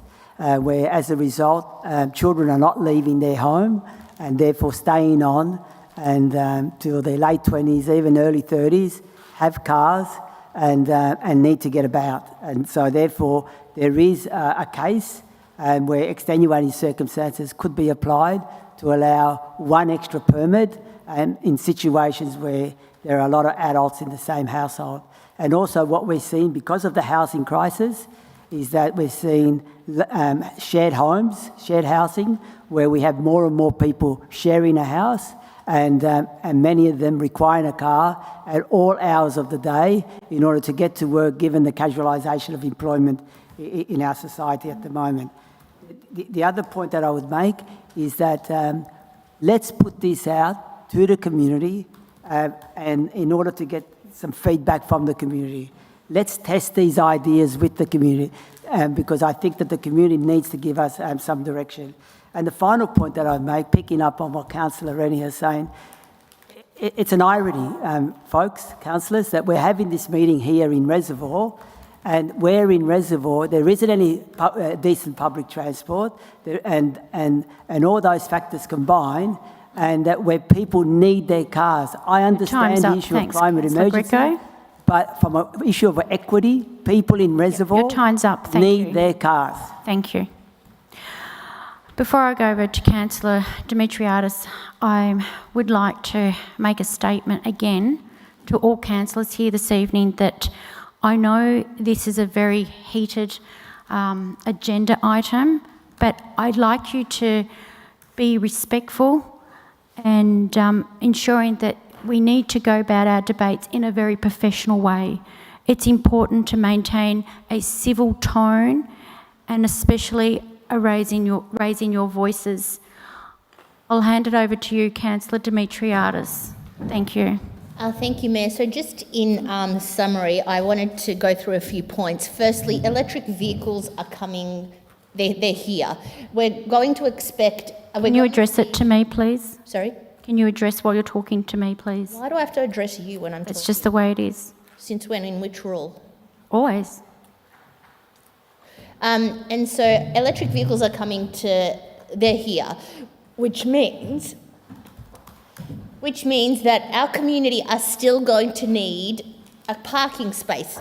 And this, the current policy doesn't actually look into that particular aspect. Instead, we're talking about the climate emergency and all these other aspects, but we're not listening to the community because they're telling us from the community, from the results, that they need parking. So we need to come up with better ways, other than restricting them, of actually giving them the opportunity to have parking so they can live, as Councillor Greco said, an equitable life without disadvantages. Councillor Demetriadis, look, I understand that you're very passionate about this and it's a very powerful motivator for you, but can you please be mindful and be respectful in reference to your temperament and tone? So, yes, the onus should be on developers to provide parking at all times, and that this particular motion actually says that up until going forward, developers should be providing appropriate parking. But then councillors shouldn't be voting for inappropriate developments that give parking exemptions when it comes to planning. There's other avenues that we can take to alleviate some of these issues.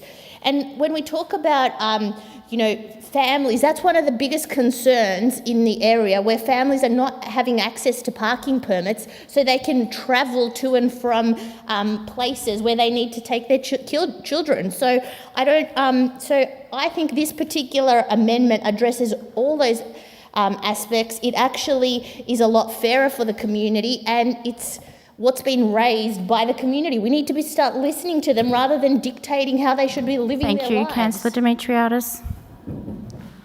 I'm going to put that item to vote. All those in favour of the alternative motion? Sorry, what? Motion, yeah. So I'm putting the motion to vote, or the alternative motion that's up on the screen. All those in favour? I've got Councillor Demetriadis, Councillor Lawrence, Councillor Greco and Councillor Williams. All those against? Councillor Hannan, Councillor Rennie, Councillor Newton and I guess Councillor McCarthy is abstaining. I'm abstaining, Mayor. Thank you. I'm going to have to use my casting vote. I'm going to actually vote in favour of this item. The reason being is that I understand it's a draft policy. I'd like to see how it unpacks going through the community consultation process. Thank you very much. Councillors, I'm going over to the next item this evening.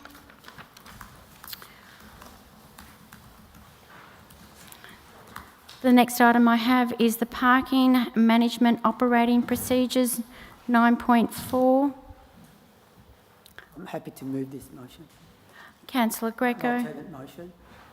Alternative motion. Before we do so, Councillor Greco, I need to ask if there's any councillors that would like to ask any questions to our officers. If there are none, thank you.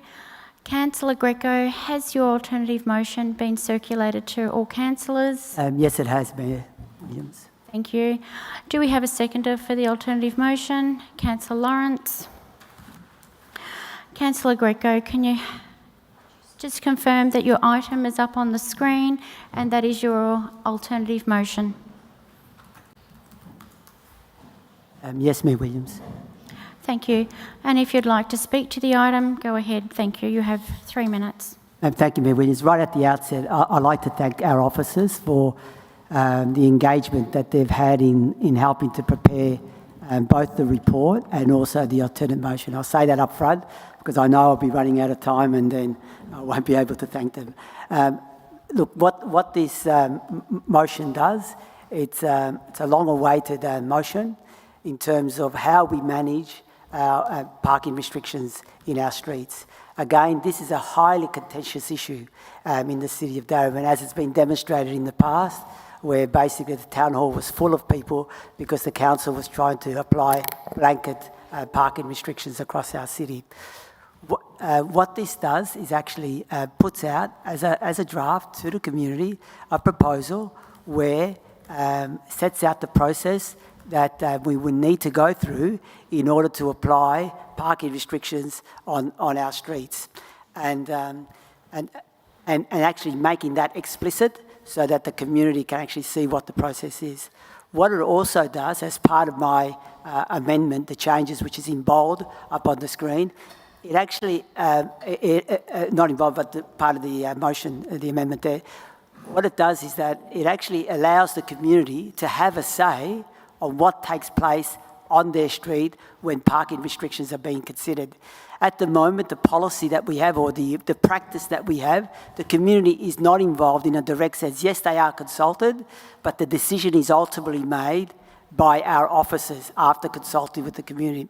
What my motion does is that not only do we consult with the community, but we actually survey the community, and we have some tests there about that the community needs to come back with the survey in a positive way in order for the changes actually to be put in place. This is very similar to what the city of Merribeck does.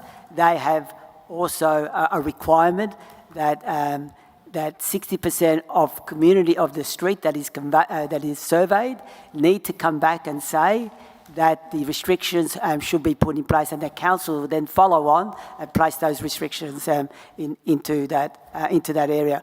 I think that's critical because I think we need to bring the community with us, and I believe that the community, when particularly it affects their street, need to have a say in the process. And what I've tried to put there and putting forward is to create that balance by allowing the community to have that say. Also, what I've done in the amendment or the change to the officer recommendation, that where there is a safety issue or an access issue, of course our officers have discretion in applying parking restrictions. That's the first threshold question that needs to be dealt with. From that question onwards, then we need to engage the community in the form of a survey to have a say over restrictions on the street. Thank you. Thank you. Councillor Lawrence, as a seconder, would you like to speak on the item? Yes, Mayor Williams, through you, I'd just like to support the amended, detailed amended motion that Councillor Greco's put together in consultation with our staff, and in respect to taking notice of our twin city, I suppose, the city of Merribeck, which has equal development pressures. You know, I'd like to go back to the old rules. We used to just have a vote, and when the congestion got too bad, we actually got permits. And that was the pattern that happened in Fitzroy and Collingwood, and it happened in Northcote and Thornbury. And slowly, as the pressure comes up, people vote for permits. We made a misstep in 2019. We wanted administrative and taxation efficiency and tried to grab and regulate a whole lot of spaces that aren't yet even congested. And that caused a massive backlash. And that actually put back parking controls for 3 years, well, 4 years nearly, here. So we actually got a chance to come back and get a regime that strikes the right balance between promoting mode shift in those areas close to transport, trains and trams, and also ensuring that residents are in control of how the regulation of parking spaces go, and we don't act in a dictatorial manner and say that's our property and we'll decide how much we sell it for, and if you have to pay $3,700 for a temporary permit, we'll make the decisions on the restrictions. We need to at least embrace this level of democracy. It's not as much as we used to have, and I know things have changed. We can't just go back to democracy. but we can at least give people a reasonable amount of say, and this detailed work and the clauses in Clause E will Thank you, actually Councillor deliver Lawrence. Your that. time's up. Thank you, Mayor Do we have any other speakers on the item? Councillor Rennie? Mayor Williams, I have an amendment. Sure. What's your amendment? It's just a clarification. I've circulated it to all. It is something that I had raised with Councillor Greco before, and it defines who we're talking about when we talk about 60%. So it would be to add into the sentence, you'll find this in your emails, under E.2, where it says at least 60% of responses received, we would add the words, from people eligible for parking permits are in support of the proposal. Is that acceptable to the mover and seconder? No. I'll just give you a moment. I've highlighted that in the email I've just sent to people.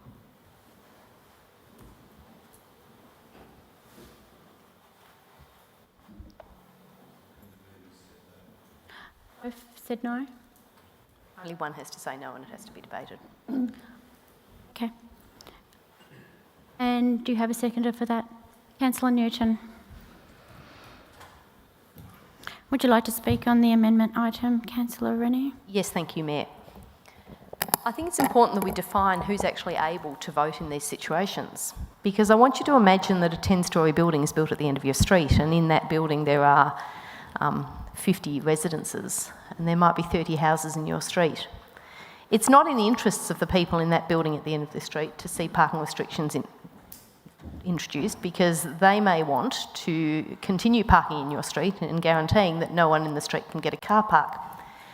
Because of the lack of definition of who would be surveyed, and in the 60% that Councillor Greco has proposed, those people in that apartment building will win the vote on every occasion, and the existing residents in the street will never get to implement parking restrictions. To give people a real example, a few months ago this council voted unanimously to support the planning permit for a development of 50 townhouses in Basting Street. Those townhouses had off-street parking, but in fact the residents of that development may determine that they'd rather park in the street. If they park in the street and nobody can get a car park, the solution available to council and to residents in that street is to introduce parking restrictions. Under the proposal by Councillor Greco, the residents of those 50 new townhouses will get to vote against parking restrictions because they want to fill up their car parks with table tennis tables and storage and continue parking in the street.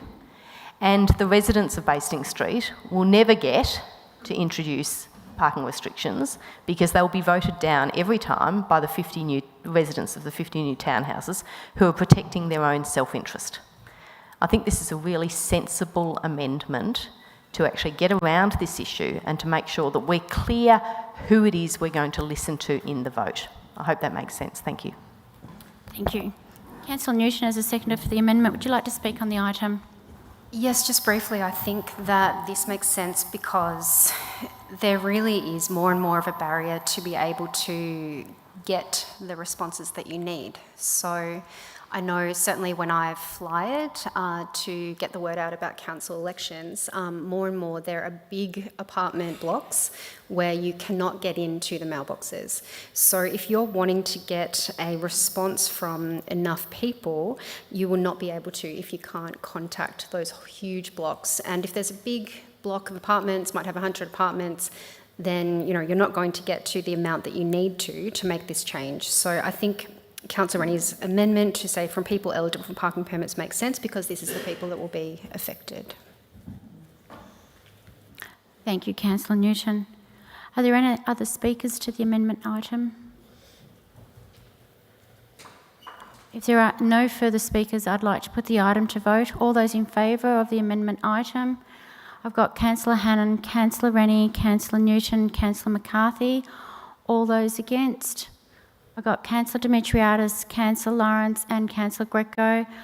I abstain, and I also have the casting vote and I'd like to abstain also. Therefore, that item has not...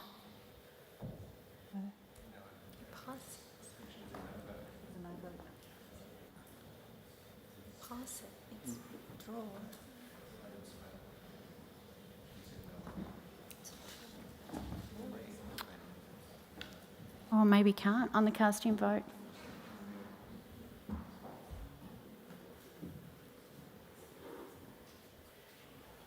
There's always a first. Therefore, the amendment has been failed. So we'll go back to the substantive alternative motion. You've had the mover speak, Councillor Greco, and the seconder, Councillor Lawrence. Do we have any other speakers on the alternative motion? Mayor, I have a question, for a clarification for officers just in regards to this particular item. I know I'm not allowed to ask a question, but I think it's important that because we don't want to allow. I just want to make sure that the policy doesn't allow apartments to actually put in. I believe we've passed that point. I apologise, but that's just the way the cookie crumbles. Councillor Demetriadis. So then I have an amendment. I'd like to. I'm happy to circulate it. Do we have any other movers or seconders at this point in time? Sorry, any other speakers on the alternative motion? Councillor Hannan. Thank you, Mayor. I'm speaking against the motion. I don't want to go back to the old days where it was street by street and having votes. Street by street and having votes leads to conflict within streets. It leads to people going around trying to ask or even pressure each other into getting signatures on a page. And I don't believe that's good for harmony in streets. I believe it's council's role to take on these issues. We've just heard from a submitter this evening pleading to council to say, please bring in restrictions into my street. There's parking issues that need to be addressed. Why would we set a limit that you need a quarter of the street, including the issues which have just been discussed, some people who may not be interested in addressing these issues? Why would we set a quota of any minimum number if there's a serious issue that needs to be addressed? There are some serious issues with this proposal which would make it unworkable. Firstly, how do we define who the impacted people are? It's, of course, the people who live on the street, work on the street. How about people who visit the busy area because of the shopping or business nearby, or public transport, or park, or school? They also have an interest. They use this hypothetical area every day, yet they're not included in these votes. We know that a 25% is a pretty high threshold, again, for any consultation. You could ask people who would like a free ice cream and put a letter in everybody's letterbox and not get 25% outcome. And then we pick an arbitrary 60% threshold again for a decision to be made. This, as Councillor Rennie has pointed out, may lead to some very skewed outcomes, which Council would have no ability to change. We would just have to implement.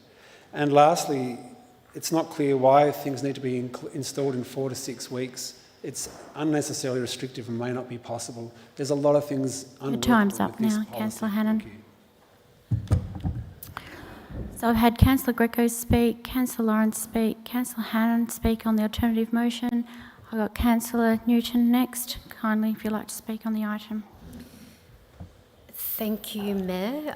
So I'm speaking against the substantive motion as well. So we know that this won't work because it says very clearly in the report, so based on previous experience, a requirement of 50% of a street to participate in engagement and to agree to a change is unworkable.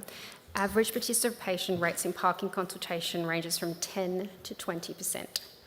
Yet what this alternate motion does is it says that basically nothing can happen unless you have 25% of owners and residents of the affected area and street need to apply to council to request an investigation. So in the example I used before, if you have 10 houses on a street and you have an apartment block at the end with 100 apartments in it that you can't access, how on earth would you get to that 25%? There might be 200, 250 people living in those apartments, and there might be 10 houses. So how on earth would you get to 25%? So what this means is that basically anyone in our community who has a need for parking restrictions in their street will not be able to meet that requirement. So for that reason, I am absolutely against this alternate motion, because it will make it basically completely unworkable for any changes to be made. And there are people that have been waiting for over a year to have parking restrictions put into their street. So this makes absolutely no sense. Thank you very much, Councillor Newton. Do we have any other councillors? Councillor Dimitriadis. Thank you, Mayor. I have an amendment that I just want to put in, and it's in regards to E. Yes, just hang on a moment. I need to ask a question. Has your amendment been circulated? I'm just about to do it, but it's just some quick points to say that You stop the clock, please. So it's just excluding medium and high density dwellings in 2E.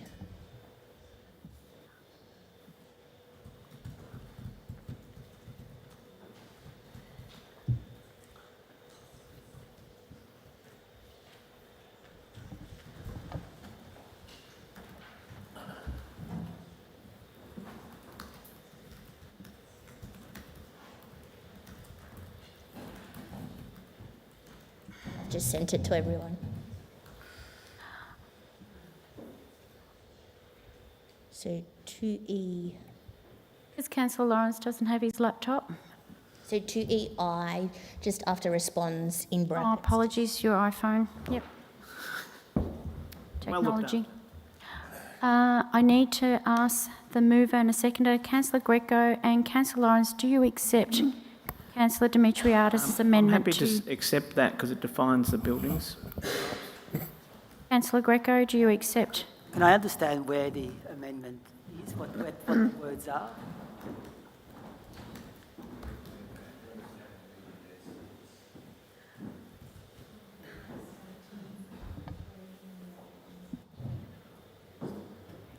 Oh, okay, excluded. Yeah, not a problem. Done. I just sent it to Jacinta. Found it. You found it? Okay. It just needs to be circulated to all our officers also. Yeah, I sent it to Jacinta. Thank you.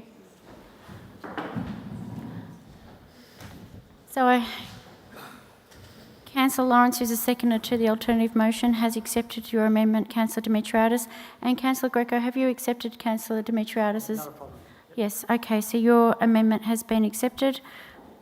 Therefore, that would be added to the alternative motion.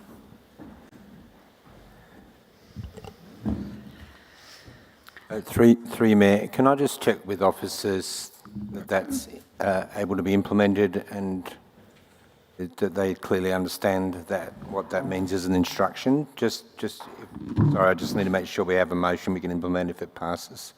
As in medium density, what the definition? We just need to see as officers where the words are being inserted, please, so that we can make sure we can implement it. Thank you, Mayor. Sure, thank you. I'll just give our officers a moment. We see it, George.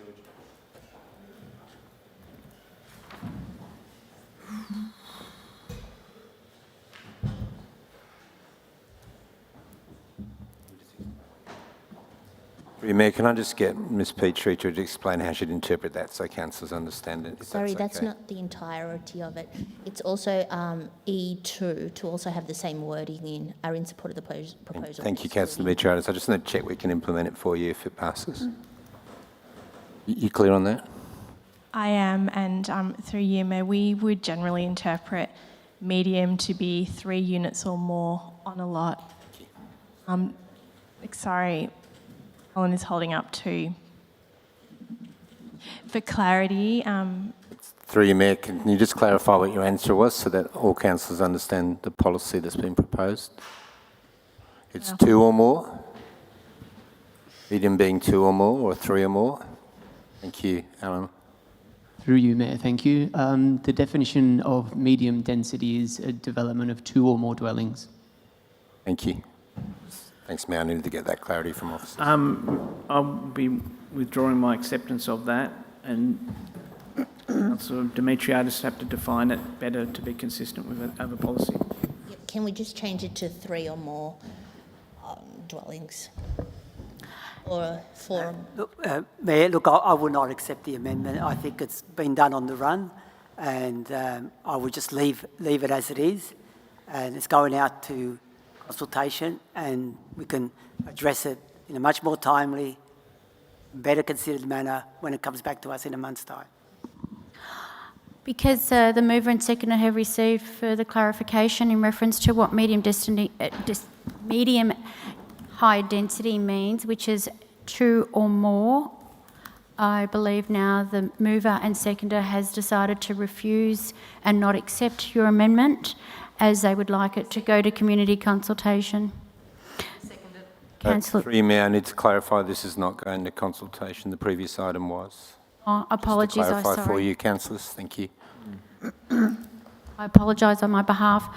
Councillor Rennie has seconded Councillor Dimitriadis's amendment. I have a further amendment to just include high density dwellings and removing the word medium. What's the definition of high density? We're now getting to a point where we're just playing with a couple of words here and there. I've got a feeling that we may need to have to adjourn this item to get this clarification correct, as we're just wasting time otherwise. Is that a possibility? At least that gives people a break for 5 minutes for a toilet run, if they need to. So I will break for 5 minutes and we'll come back in, let's say, well, actually, I'll give it up until 8:20. Thank you.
amendment.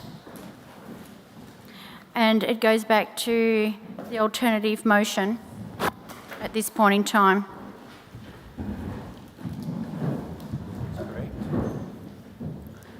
Councillor McCarthy. Mayor, I'd like to move procedural motion number 12, which is to lay the motion on the table to the next meeting. Procedural motion item number 12, to lay this item on the table. Can our officers give clarification what that means, particularly for those who are viewing online? Yep. Jacinta? Yep, through you, Mayor. It means that this agenda item, the substantive motion that is before us, which is Councillor Greco who moved it, seconded by Councillor Lawrence, will be considered at the next council meeting. So it means it gets put on hold as is right at this point in time, and we pick it up at the next council meeting just to allow us to get some breathing space and clarification. That is a procedural motion. Through you, Mayor, just to clarify, it requires a mover and a seconder and is not to be debated. I can second. We have Councillor Newton as the seconder, Councillor McCarthy as the mover, and Councillor Newton as the seconder. Because it's a procedural motion, I have to put that to vote. All those in favour? I've got Councillor Hannon, Councillor Rennie, Councillor Newton, Councillor McCarthy and myself, Councillor Williams. All those against? Councillor Demetriadis, Councillor Lawrence and Councillor Greco. That motion has been accepted and it will go forward to the next council meeting. Thank you very much. We'll go over to the next item, which is the electronic Point game. of order, did we get a vote on that? It's a full vote? I didn't hear Councillor, I'll go over to our governance. We have to go back to vote, but I thought it was a procedural motion. Mayor, Councillor Lawrence needs to quote what point of order his point is based on in terms of the governance rules. Just to have an understanding how the vote went. You can just call the vote. It was carried. Okay, the vote was carried. So it was Councillor Hannon, Councillor Rennie, Councillor Newton, Councillor McCarthy and Councillor Williams, myself. All those against was Councillor Demetriadis, Councillor Lawrence and Councillor Greco. Any further clarification? Thank you. We'll go over to the next item because we are running out of time. Next item is 9.5, which is the review of the electronic gaming machine policy. Councillors, do I have any questions to our officers, please, in reference to this item? If there are no questions to this item, do I have a mover on this item? Councillor Rennie and Councillor Greco as a seconder. Over to you, Councillor Rennie. Thank you. Mayor Williams, just to be clear, I'm not moving the officer recommendation. I'm moving an alternate which has a couple of amendments which have been discussed by all councillors beforehand. So it might be good to get that up on screen. Yes, thank you. And once it's up on the screen, can you clarify if that's your amendments, your alternative motion, sorry?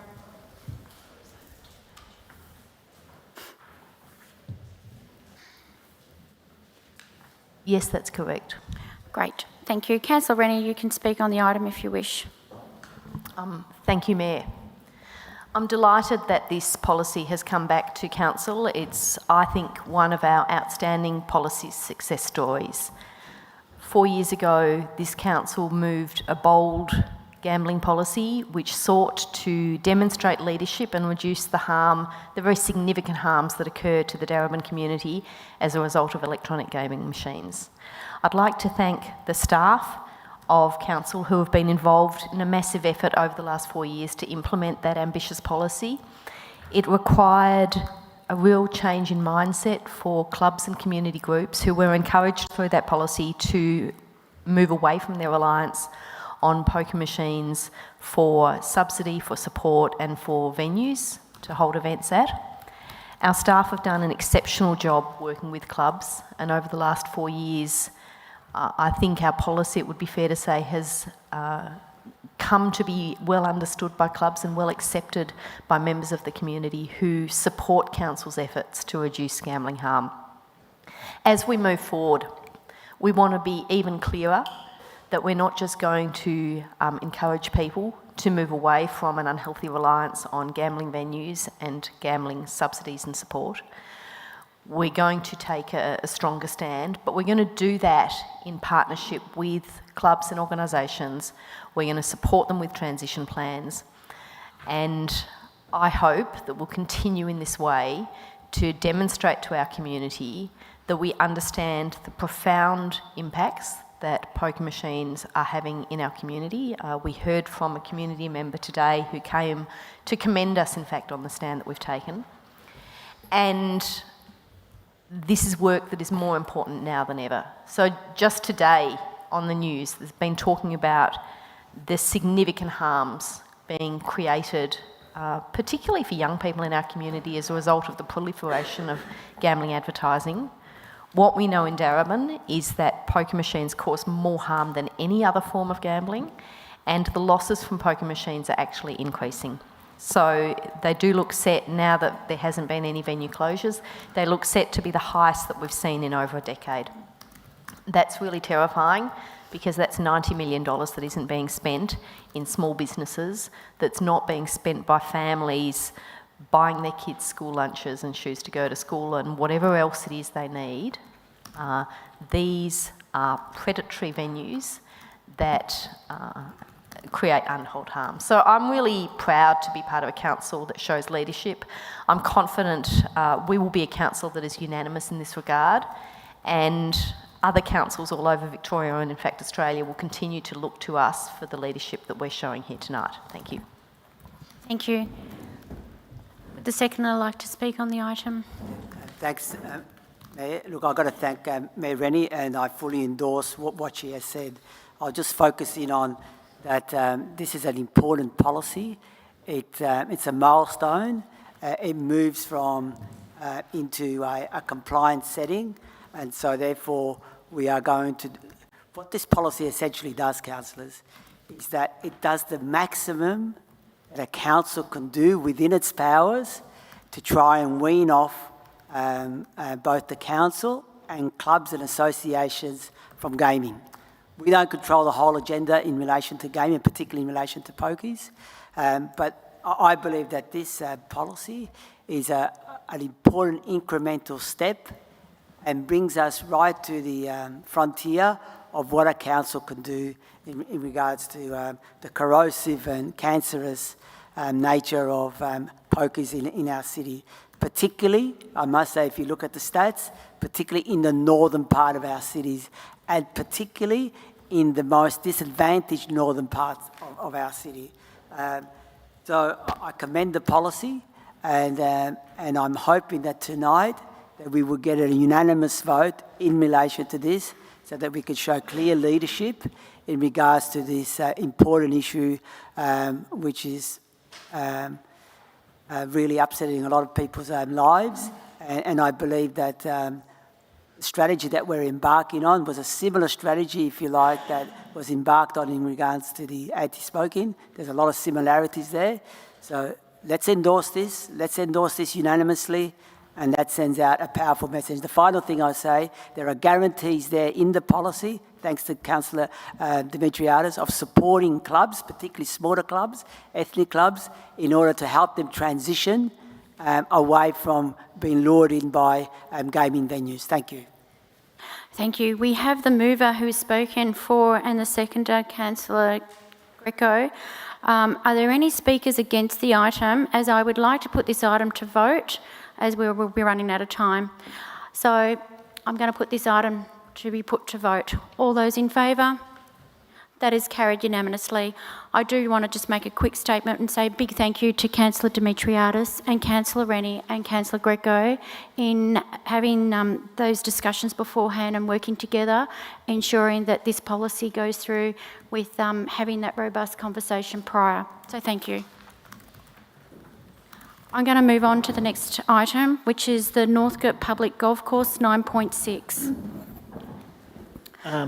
Yes, Mayor Williams, I'd like to declare a conflict of interest, general conflict of interest in relation to residential amenity of my family. Thank you, Councillor Greco. Councillor Lawrence, so you have a conflict. You can kindly leave the chamber, and when you get a chance, just fill out the form.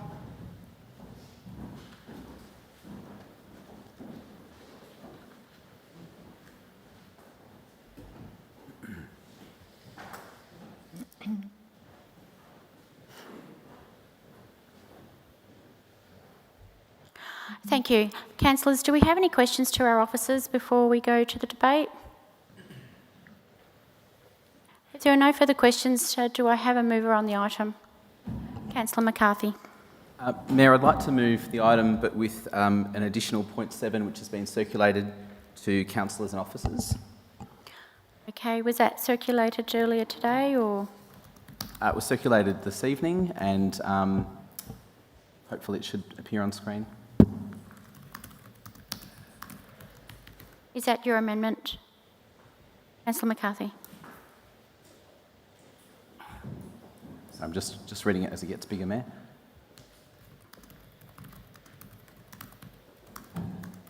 Yes, that looks correct, Mayor. We have an alternative motion there. Do we have a seconder for that?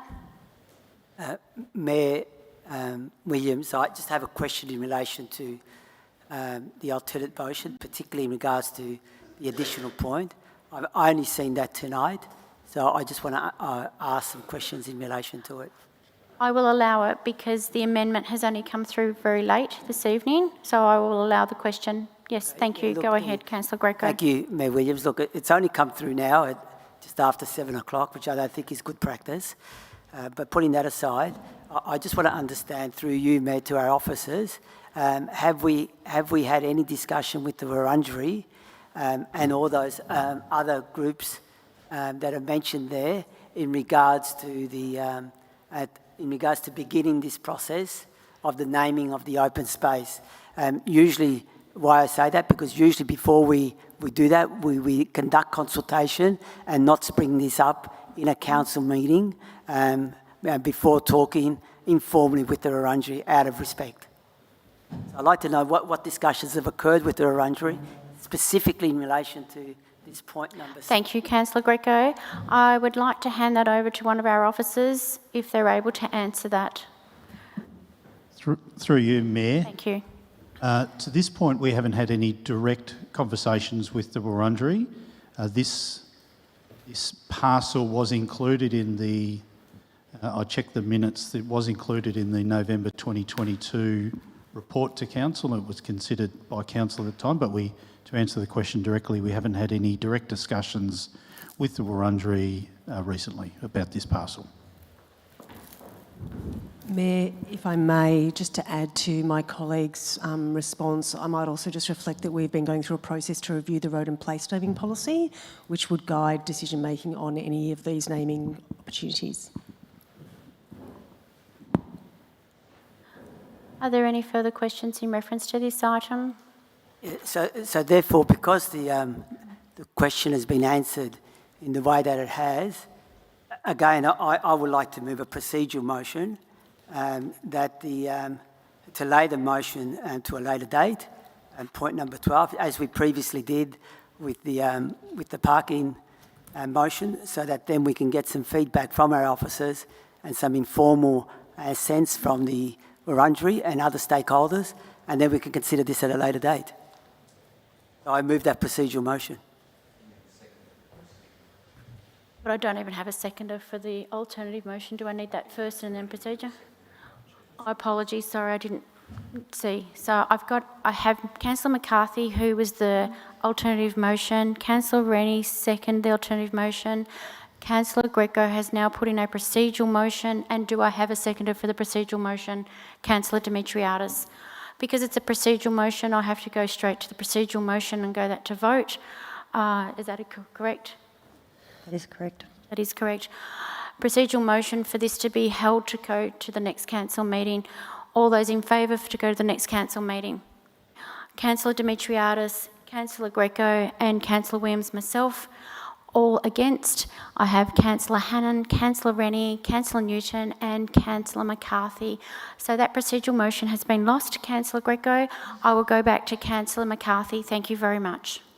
Thank you very much, Mayor. And just to give some explanation, point 7 is a rewrite of a point that appears in the next item, which is the Mary Way, which already referred to Council initiating consultation in relation to locals and other interested stakeholders in relation to the particular parcel of land. So I've included it here because this item is more broadly actually about Northcote Golf Course.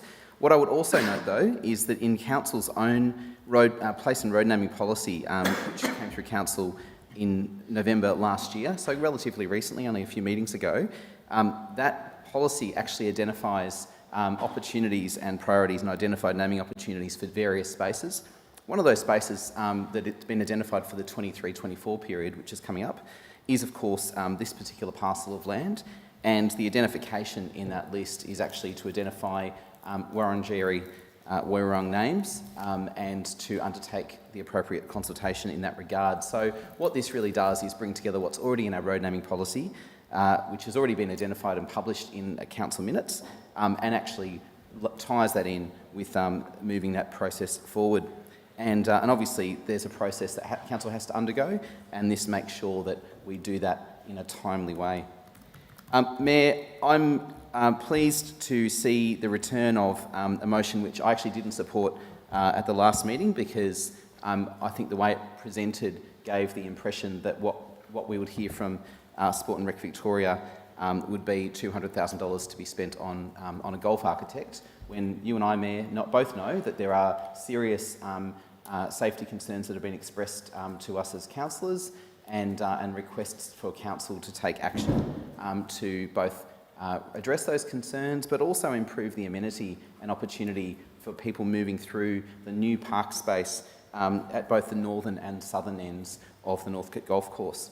So what I'm pleased by is actually that the advice from Sports and Recreation Victoria, the state government, is actually a split of the proposed funds, which sees allocations go to both park design, to some safety improvements, of course also towards some concept plans in relation to both golf and non-golf uses, and of course also some general components.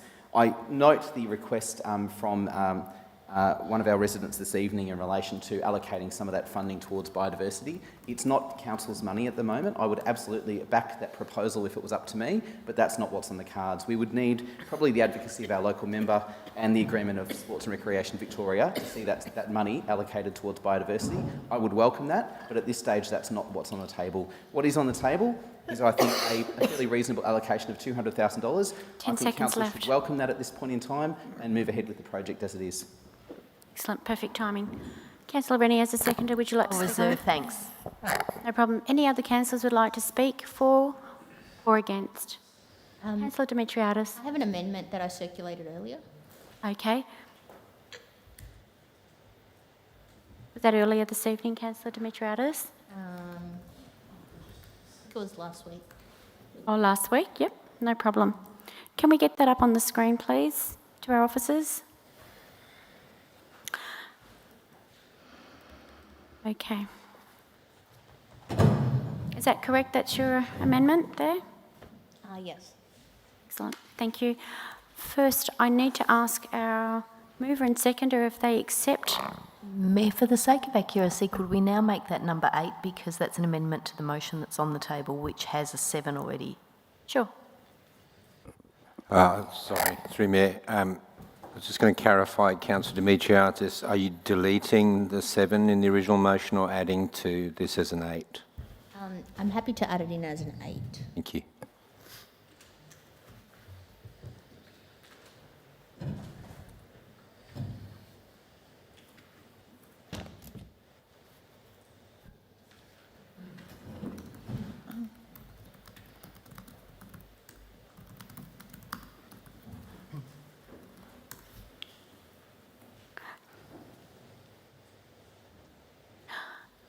To the mover and seconder, do you accept Councillor Demetriadis' amendment on that item? No, Mayor.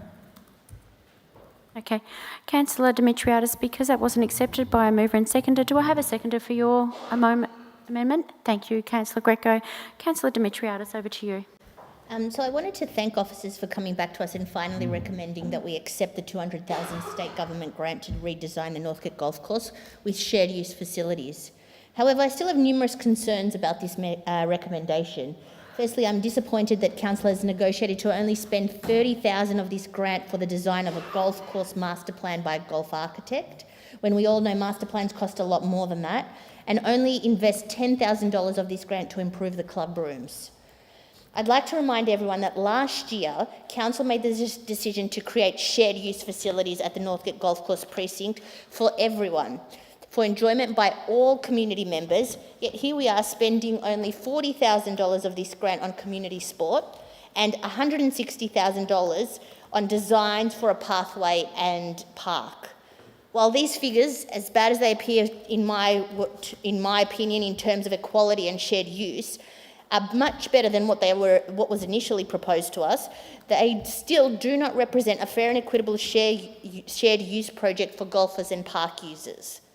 Furthermore, I raise this amendment to ensure that the works at the Northcote Golf Course precinct are suspended until Council is fully informed of the contents of these reports. This is to ensure we receive an overall picture of the precinct, rather than waste more resources, time and ratepayers' money on trying to implement something that has no basis. Once these reports are brought back to Council in the November meeting, according to this amendment, Council will then be in a stronger position to seek state government investment for the precinct. Thank you, Councillor Dimitriadis. Councillor Greco. Yeah, look, I'm speaking as a seconder of the amendment that Councillor Dimitriadis has put forward. Look, I support the idea of the amendment because I think what it essentially does, that it asks for all the reports to come to Council, and then as a result of that, then Council can get a holistic picture, as Councillor Dimitriadis has mentioned, and then we can work out how we need to step forward and what funds we need to allocate in order to achieve what the reports say. Why I'm supporting it, because a lot of those reports overlap with each other, and I think that it just doesn't make good project management sense where we get different reports at different stages and that we commence spending on the different reports when we don't get a holistic picture of the situation there. So I support the amendment, and I plead with councillors also to allow that this amendment to be included, so like that we can move forward in a informed and better manner to properly manage this important project. Thank you. Thank you. If there are no further speakers on this item, I'll put... Sorry, I'd like to speak against the amendment, if I may, Mayor. Okay, sure. And I hope to actually convince the mover and seconder to reconsider their positions, because I think there are unintended consequences from what is proposed. The amendment, and I will be voting against the amendment, but the amendment, if it was successful, would have effectively mean that consultation would be suspended in relation to these proposals. And I don't think that's actually what the mover intends, but I think it would be an unintended consequence as a result. One of the potential key stakeholders in relation to the funding that has been proposed by SRV is, of course, the golfing community. And they would be, I think, critical stakeholders in the development of any alternative proposal for how golf can be undertaken at this site. I think it would be a frustrating thing for them to not be able to be consulted in relation to what is effectively a proposal to look at how golf could operate in their site in a safer way. Of course, there's also the state government themselves who have put forward through SRV this funding split, would like to see this go ahead, and I don't think that suspending any such activity until November is actually what they want to see here. So I think it would be a frustrating thing for them. I think it would also be frustrating for our local MP, to be honest, who advocated and announced this funding. So I would urge the mover and seconder to reconsider their positions. Let's not support this amendment, and let's get on with supporting the substantive motion. Thanks, Mayor. Thank you, Councillor McCarthy. Are there any further speakers on the amendment? There's no right of reply on an amendment. I will have to put that item now to vote. All those in favour? Councillor Dimitriadis, Councillor Greco and Councillor Williams, myself. All those against the amendment? Councillor Hannan, Councillor Rennie, Councillor Newton, Councillor McCarthy. That amendment has been lost. We'll go back to the original alternative motion, which was the mover as Councillor McCarthy and Councillor Rennie. who have been the mover and seconder. Do we have any further speakers on that item? If not- Mayor Williams, I just want to say make a few points in relation to the substantive motion. I just want to express some concerns. If you look at the substantive motion points 1, A, B, C and D, they are all design and due diligence work that needs to be done, but only a few of those reports, those design reports, will be coming back to council for consideration and for some sort of assessment and some sort of direction in terms of whether we've got this right or not. So I was hoping that we could get all the reports to come back to council, but this motion doesn't explicitly say that. The only report that will be coming back to council is in relation to the, I believe in relation to the master plan, if I'm correct, but the other reports will not be coming back to council. And again, I'd like to express my concern at the last minute where an amendment has been put, I believe in a disrespectful manner in regards to our local Indigenous community, where I must be frank, councillors, I just find it disrespectful where councillors at the last minute wheel out consultation or in relation to our Indigenous community at their convenience.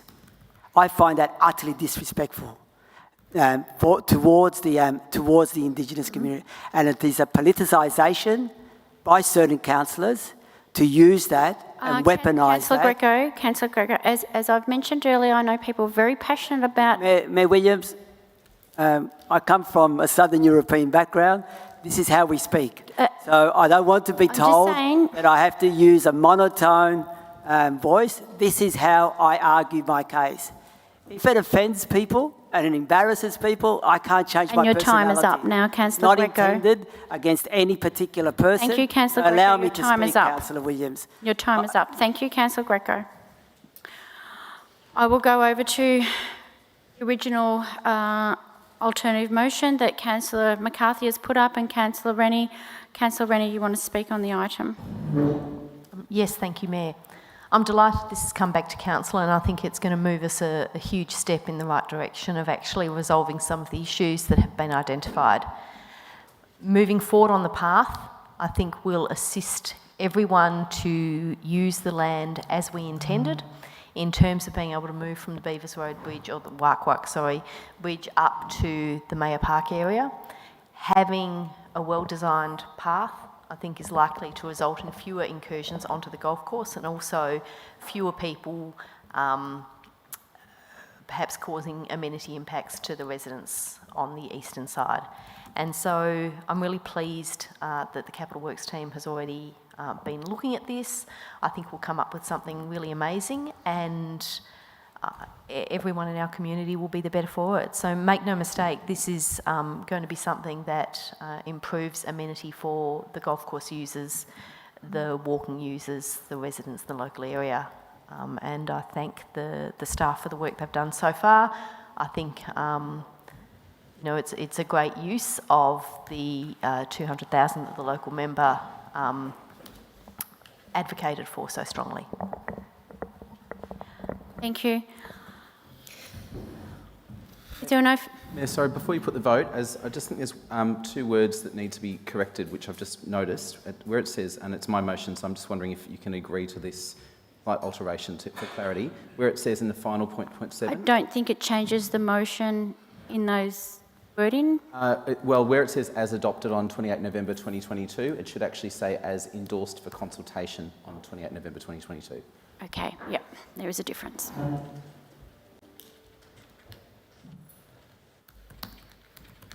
Just for clarity, just check Mayor, the seconder accepts that. That's fine. Thank you. If there are no further speakers, I'm going to put that item to vote. All those in favour of the alternative motion for Councillor McCarthy, all those in favour, Councillor Hannan, Councillor Rennie, Councillor Newton and Councillor McCarthy. All against, I've got Nobody against? I'd say that, has that been abstained? Abstained by Councillor Demetriadis? Do you abstain? Councillor Greco, you abstain, and I abstain also. Therefore, that has been carried. So, thank you. We'll go over to item, and we'll ask for Councillor Lawrence to please come back into the chamber. Thank you.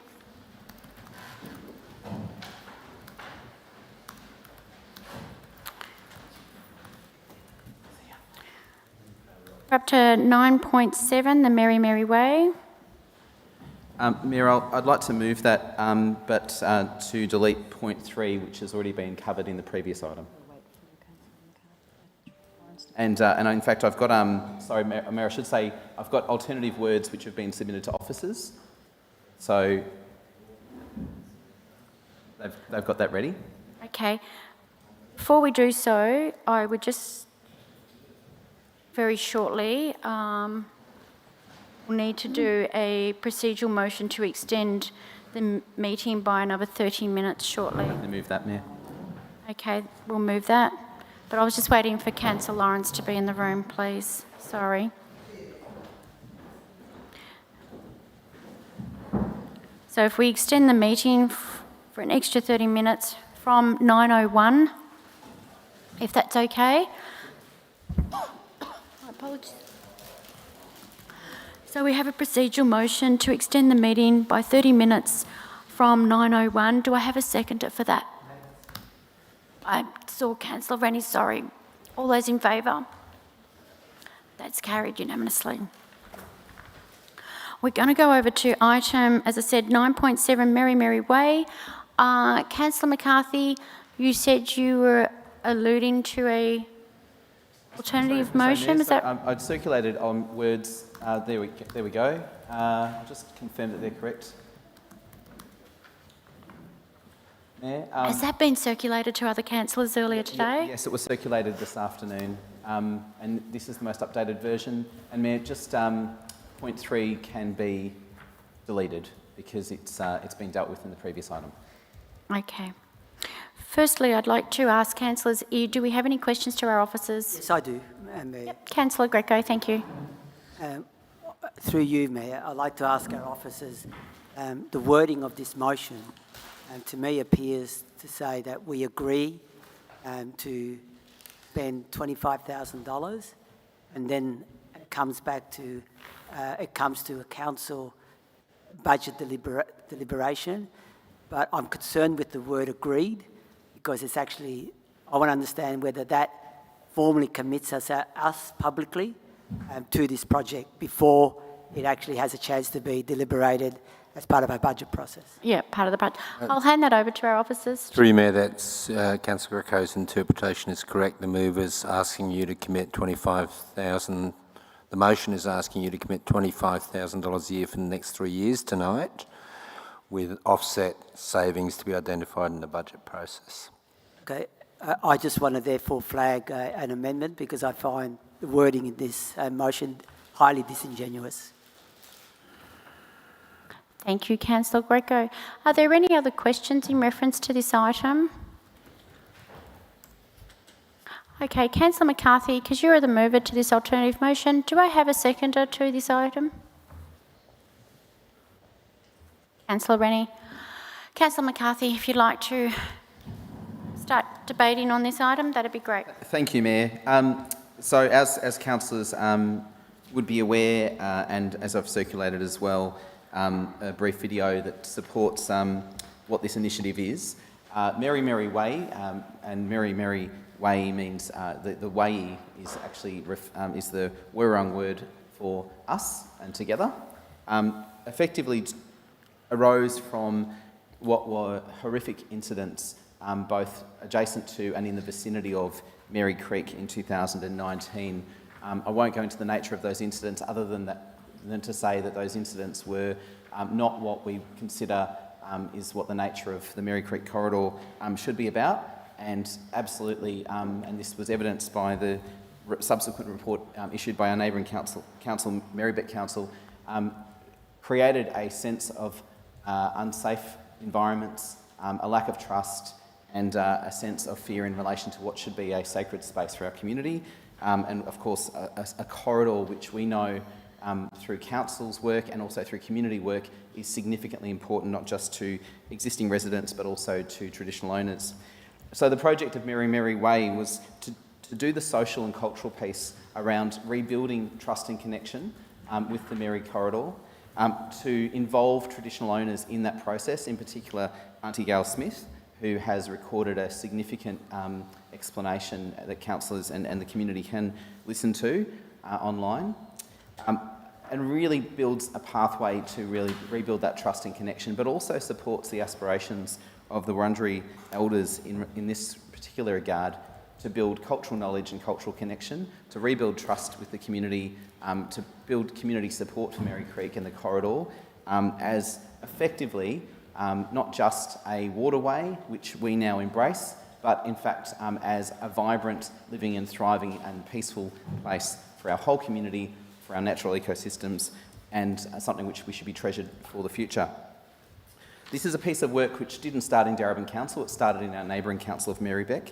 They have supported it in partnership with Wurundjeri Council and with Ceres, and with a whole range of community members, both on the Darebin and Marybeck sides, including, and some of the community members who have participated in the process include our Lifetime Achievement Award winner, Carolyn Lunt, who was here this evening. So it was great to see her continuing connection to Merry Creek recognised, but also people like that being involved in the consultation.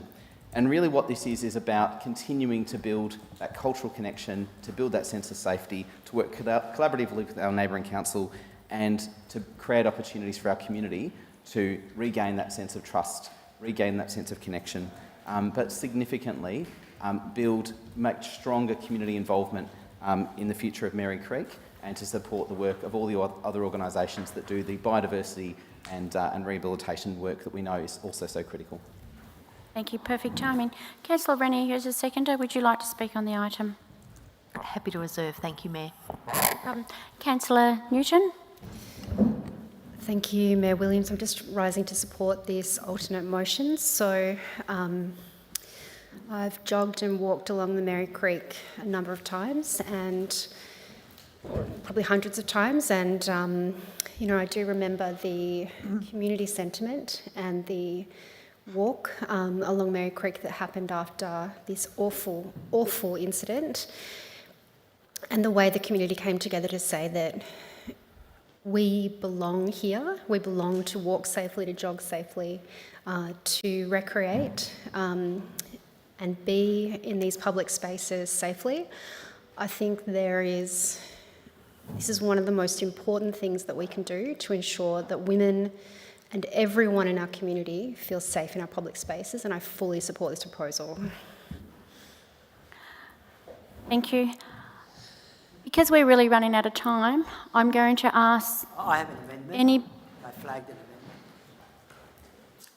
Councillor Greco. Yeah, look, my amendment will be really quick and sharp. Just to remove the word support, right at the beginning of the...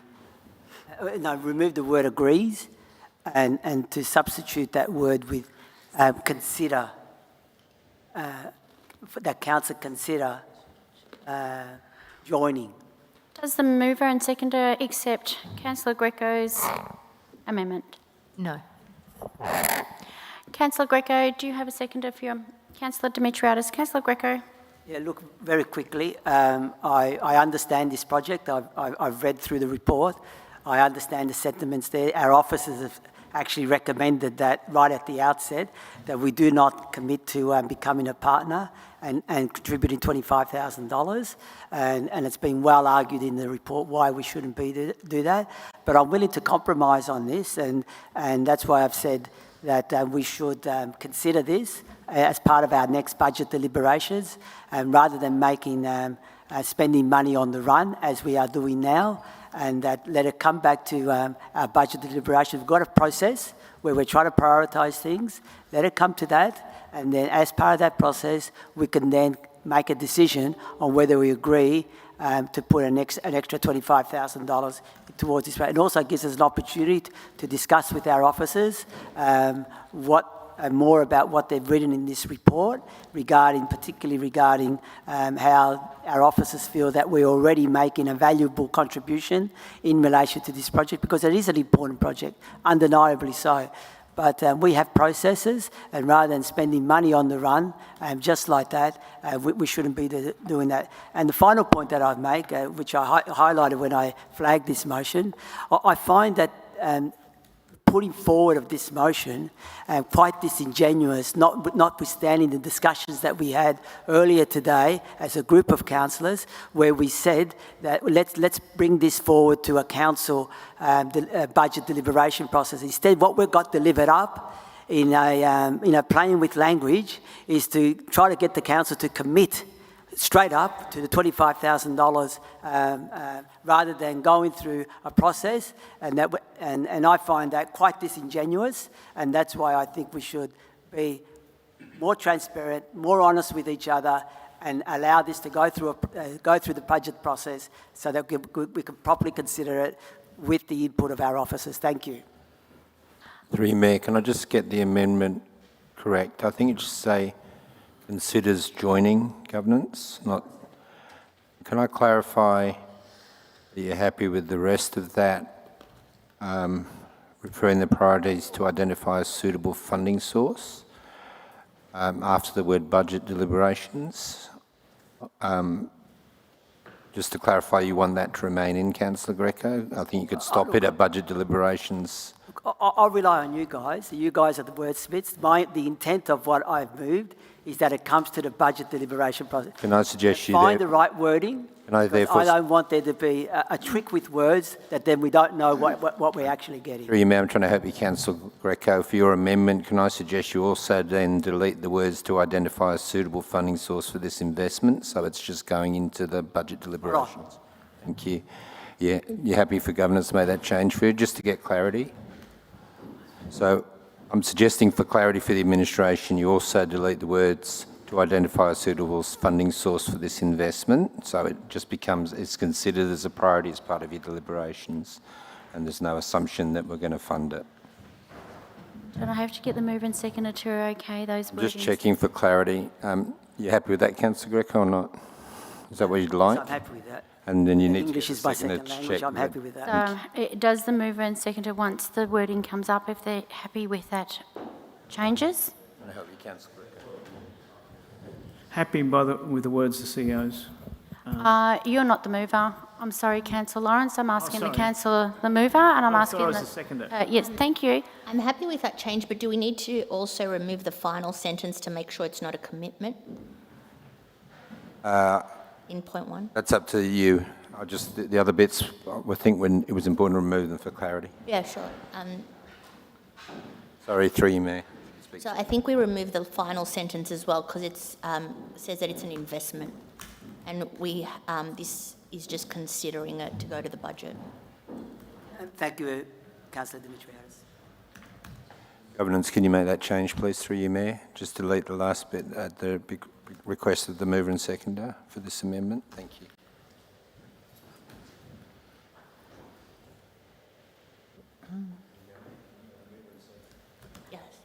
Thank you. I'm just, would the seconder like to speak on the item? Yes, I would, just quickly. I am in complete agreement with Councillor Greco. This has come to us as supposedly going to the budget process, but instead what we've got is wording that we're committing to this on the night, on the run, without much information about it. And I think it's a great project. You know, it's something that we can look forward to, but considering our financial situation, we need to look at this in the context of the whole budget process, rather than just agreeing on the night on something that we don't know how it's going to impact us in the future. So thank you to Councillor Greco for putting this amendment up. That is a lot fairer and in line with what we discussed previously. Thank you, Councillor Dimitriadis. If there are any further speakers on the amendment that's been brought forward by Councillor Greco and seconded by Councillor Lawrence, thank you. Yes, through you, Mayor Williams, I'm happy to support this amendment. It takes it back, I think, from the original officer recommendation was sort of a blunt no.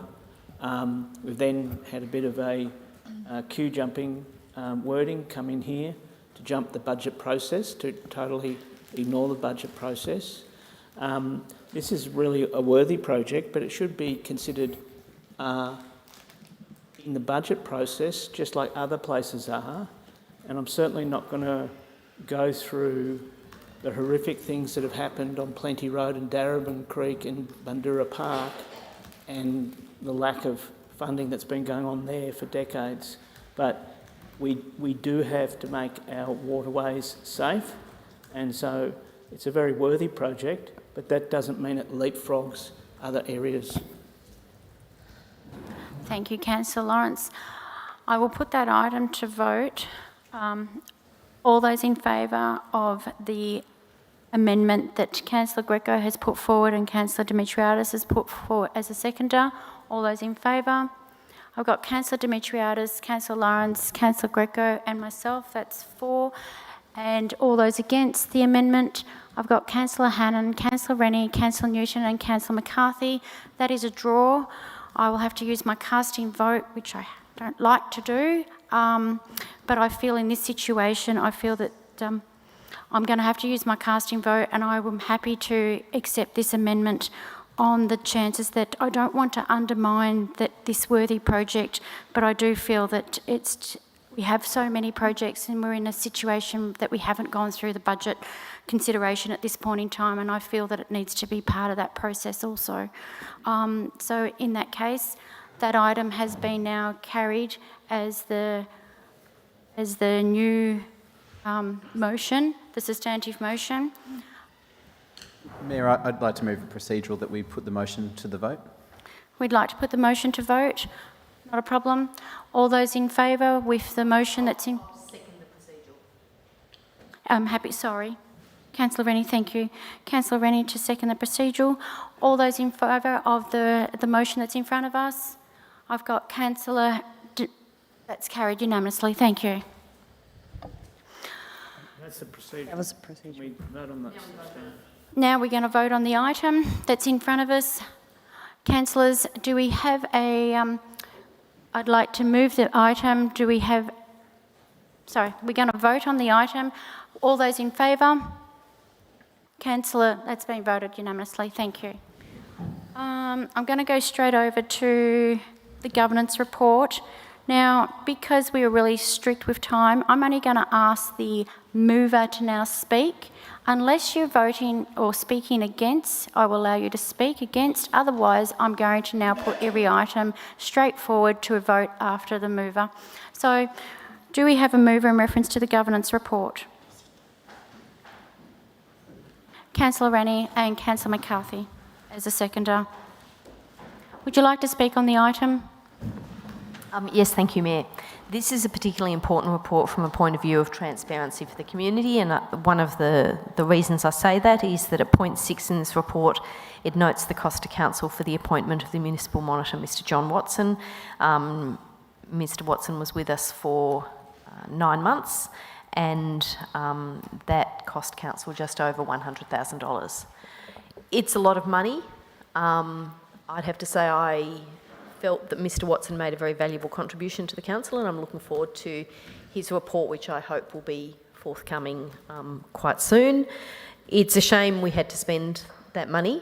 Obviously, it wasn't a choice that we had. It was imposed on us by the state government as a result of a number of behaviours that were identified as being of concern.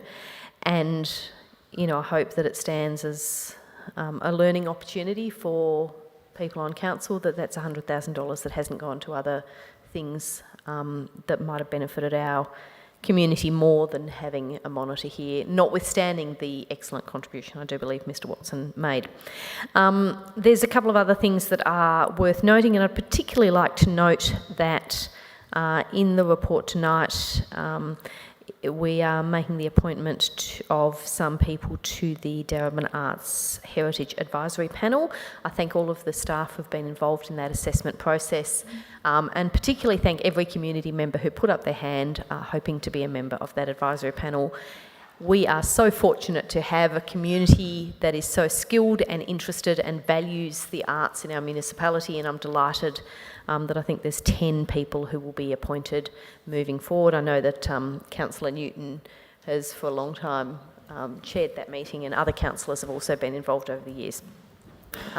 The other point of interest is that there are a number of motions covered in this governance report tonight that our council will be putting forward to the MAV and to ALGA, and they each represent an important area of advocacy for our council, noting that there is advocacy in relation to asylum seekers and temporary visas, that there's also advocacy in relation to the climate emergency.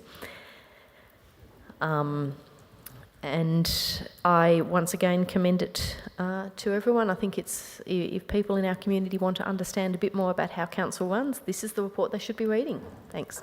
Thank you. Do we have any councillors that would like to speak against the motion? If not, then I'm having the item to be put to vote. All those in favour? That is carried unanimously. Thank you. We'll go on to item 9.11, which is councillor gift policy. Do I have a mover on this item? Thank you, Councillor Hannan. Do I have a seconder? Councillor Greco. As I said, I'm only allowing the mover to speak unless there's a person who's speaking against. Councillor Hannan. Thank you, Mayor. This updated policy presents Darebin Council's commitment to the highest levels of integrity and transparency. It sends clear messages that councils will not take gifts to bias their decision making and will assess decisions on their merits. I'd like to thank the staff who worked on updating this policy and presenting it for decision tonight and making it available to our community. Briefly, there are a few key points to note in relation to this policy. It's revised wording in line to keep it within the requirements of the Local Government Act. The value of gifts, which is seen as token, has changed from $5 to $20, unless there are repeated gifts of this value within a 12-month period, which is a common sense amendment with inflation and the times to avoid unnecessary administrative burdens. There's transparency, just to be very clear, in the dollar value of gifts provided to the Mayor and the Deputy Mayor and councillors ending their term. It is not the value set of an expensive gold watch. In previous years, practice has been set at about the cost of a nice bunch of Indigenous flowers, which I believe is appropriate for such events. I'll leave it at that. Thank you. Thank you. If there are no councillors that would like to speak against the item, I'd like to put the item to vote. All those in favour?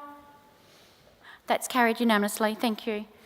We'll go over to item community complaints about the councillor policy, which is 9.12. Councillors, do I have a mover in reference to this item? Councillor Greco. Do I have a seconder? Councillor McCarthy. Thank you, Councillor Greco. If you'd like to speak to the item. Look, I'll be very brief.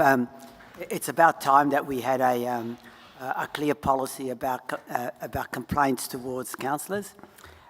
We have other policies in relation to if people want to lodge complaints or reviews in regards to what council does, but we don't have one directly related to councillors. I think it's important that we do, and the policy is pretty detailed. It goes through, and that we all need to be subject to possible future complaints in relation to if residents are not happy with our performance or our conduct, and that they've got the legitimate right and they should have a process that needs to be gone through in order to get a proper hearing in relation to a complaint that's directed towards councillors. Obviously, we have to protect against, because we deal in a highly political environment and context, obviously we have to try and protect against vexatious type complaints. And then I think that the policy tries to cover sufficiently around that space. But as councillors, we should not be afraid of complaints coming to us. if we get elected in these positions to represent the community, that comes part and parcel with the job, if you like, with the representation. So I'm glad we got this, and we should vote for it and put it in place and allow it to take its course. I even noticed tonight where I think there was somebody that mentioned issues in relation that we didn't allow the question. Now we've got a process that they could hopefully explore their complaint through that process. Thank you. Thank you, Councillor Greco. Is there any councillors who would like to speak against the item? If not, then I would like to put the item to vote. All those in favour? That is carried unanimously. Thank you, councillors. I'll move along to the next item, which is 9.13, towards zero homelessness in Darebin. Councillors, Councillor Lawrence is the mover. Do we have a seconder? Councillor Greco. Councillor Lawrence, over to you. Thank you, Mayor Williams. Yes, this is a report coming back from previous council reports on this issue, that and this report refers this program for consideration in a budget process. The problem of homelessness in Darebin is reaching quite acute stage. The amount of homelessness is evident even around the council chamber. There's 3 regular sleeping spots around the chamber. That was never the case 10 years ago. So the kind of housing poverty that I witnessed in my earlier life in Fitzroy has come, and the Hourglass Society has come to Darebin. So it's a very serious subject. I was heartened by the CEO's investigation of this. Obviously, the CEO comes to us with a reputation in Port Adelaide, in the City of Adelaide, and also the City of Port Phillip on these types of responses. And the rough sleeping is an acute form of homelessness. We've got other forms of homelessness that we know: couch surfing, sleeping in cars, and sleeping in caravans. We've got people who are permanently in caravans in our streets. We don't dislodge them. But I was heartened to know that the outreach programs that have been put in the last few years, we're actually approaching this type of outreach because it requires the council to have partners who outreach, connect with the homeless and set them up on a pathway to get actual temporary, emergency and ultimately permanent housing. So breaking that cycle is important. It's not about hiding the homeless, it's about empowering them to get permanent and secure housing so that they can make other steps in their lives. We also know 50% of the homeless rough sleeping are suffering from mental health issues, and those treatments, whether they be psychological or medical, can only be sustained if they get safe housing. This has been determined in numerous studies in the US and the UK. So at this point, we're kind of 60% or 70% towards doing what this program sets out to do. It will be referred and considered, amongst other things, inside the budget. It does require for us to get to that program and to qualify to increase our funding considerably. But again, as is proper, this is going to go into the budget process and be considered then. Thank you. Councillors, do we have any other councillors that would like to speak against the item? If not, then I'd like to put the item to vote. Okay, all those in favour of the item? That's been carried unanimously. Thank you. I'll move on to the next item, 9.14, Promoting Women and Girls in Sport Partnership Agreement, the Year 4 Outcomes Report. Do I have a mover on this item? Councillor Rennie? Councillor McCarthy is seconder. Councillor Rennie, thank you. This was one of those reports that's an absolute delight to read when it comes to council. It identifies some of the work that's been undertaken by the Darebin Women's Sporting Club, the Darebin Falcons, and I think makes a really clear case for the link between our investment and the success story of women and girls' participation in Darebin. I don't believe there's any way we could, as a council, have got a higher return on our dollar in terms of seeing women and girls participate in sport in these numbers. And when one club does it well, they shine a light for other clubs to follow.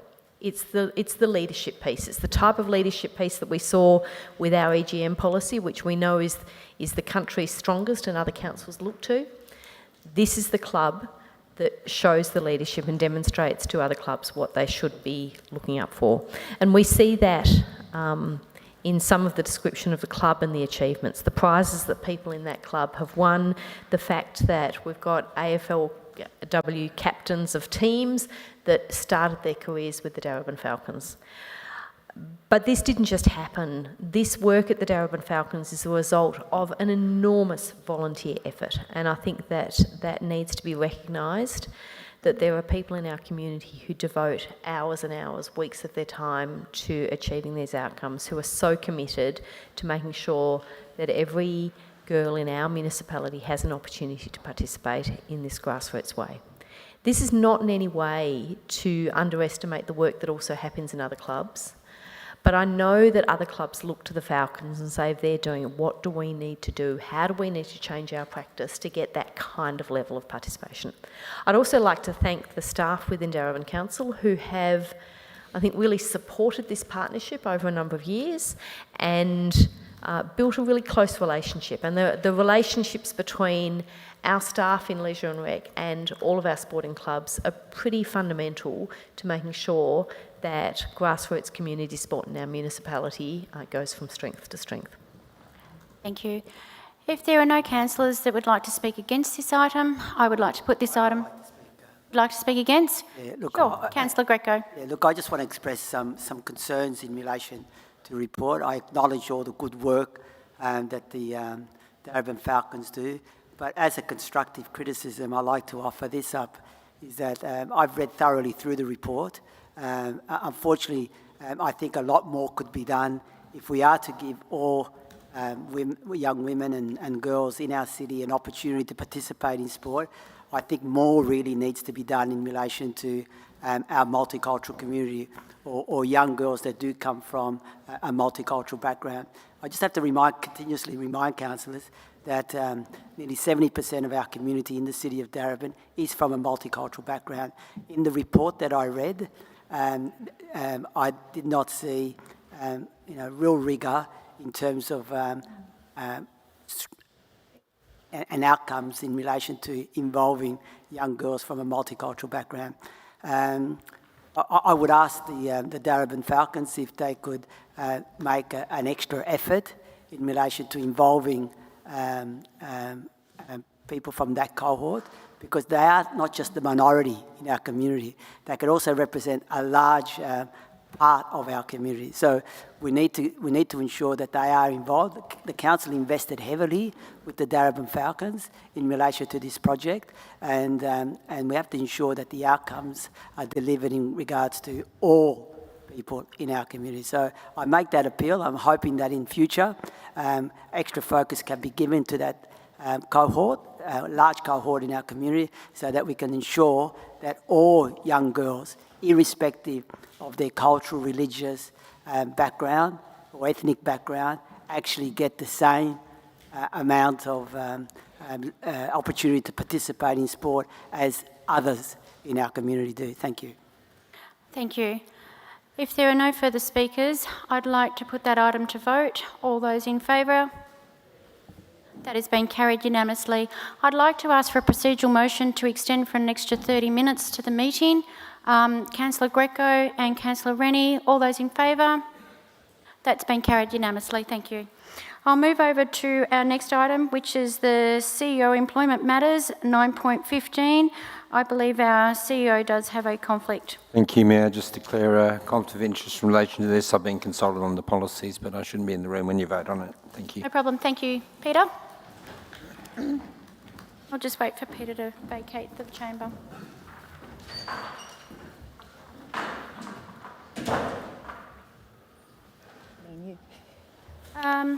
Councillors, I have a report in front of us.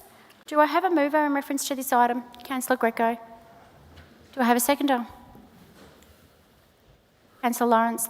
Councillor Greco, as the mover, would you like to do debate on the item? Yeah, look, I'll just say very briefly, we've got here the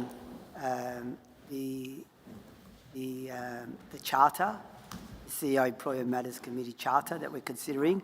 Also, we're considering the remuneration policy and and also the recruitment of the independent chair of the CEO Employment Matters Committee. Look, we've had meetings with the CEO Employment Matters Committee where we've discussed the charter. We've also discussed the remuneration policy, and we've gone through it fairly thoroughly with the assistance of the independent chair, Mr. Joe Carboni. So what's recommended here is that we adopt the charter and also that we adopt the remuneration policy as there you can see is attachment C and attachment D. And some changes have been made to the charter and also some changes have been made to the remuneration policy. I should say that the remuneration policy has been separated from the charter, so they're two distinct documents, so that rather than having everything put down in the charter, they've been separated, so it actually makes the work clearer.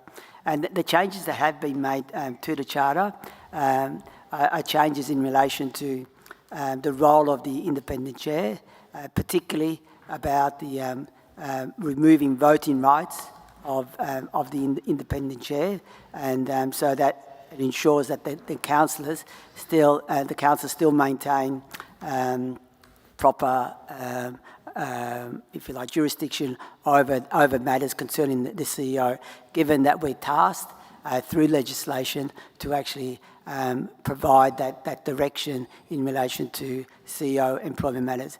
Of course, we need the support and the guidance of the chair, but it doesn't necessarily follow that the chair should have a vote in matters that really essentially concern the council.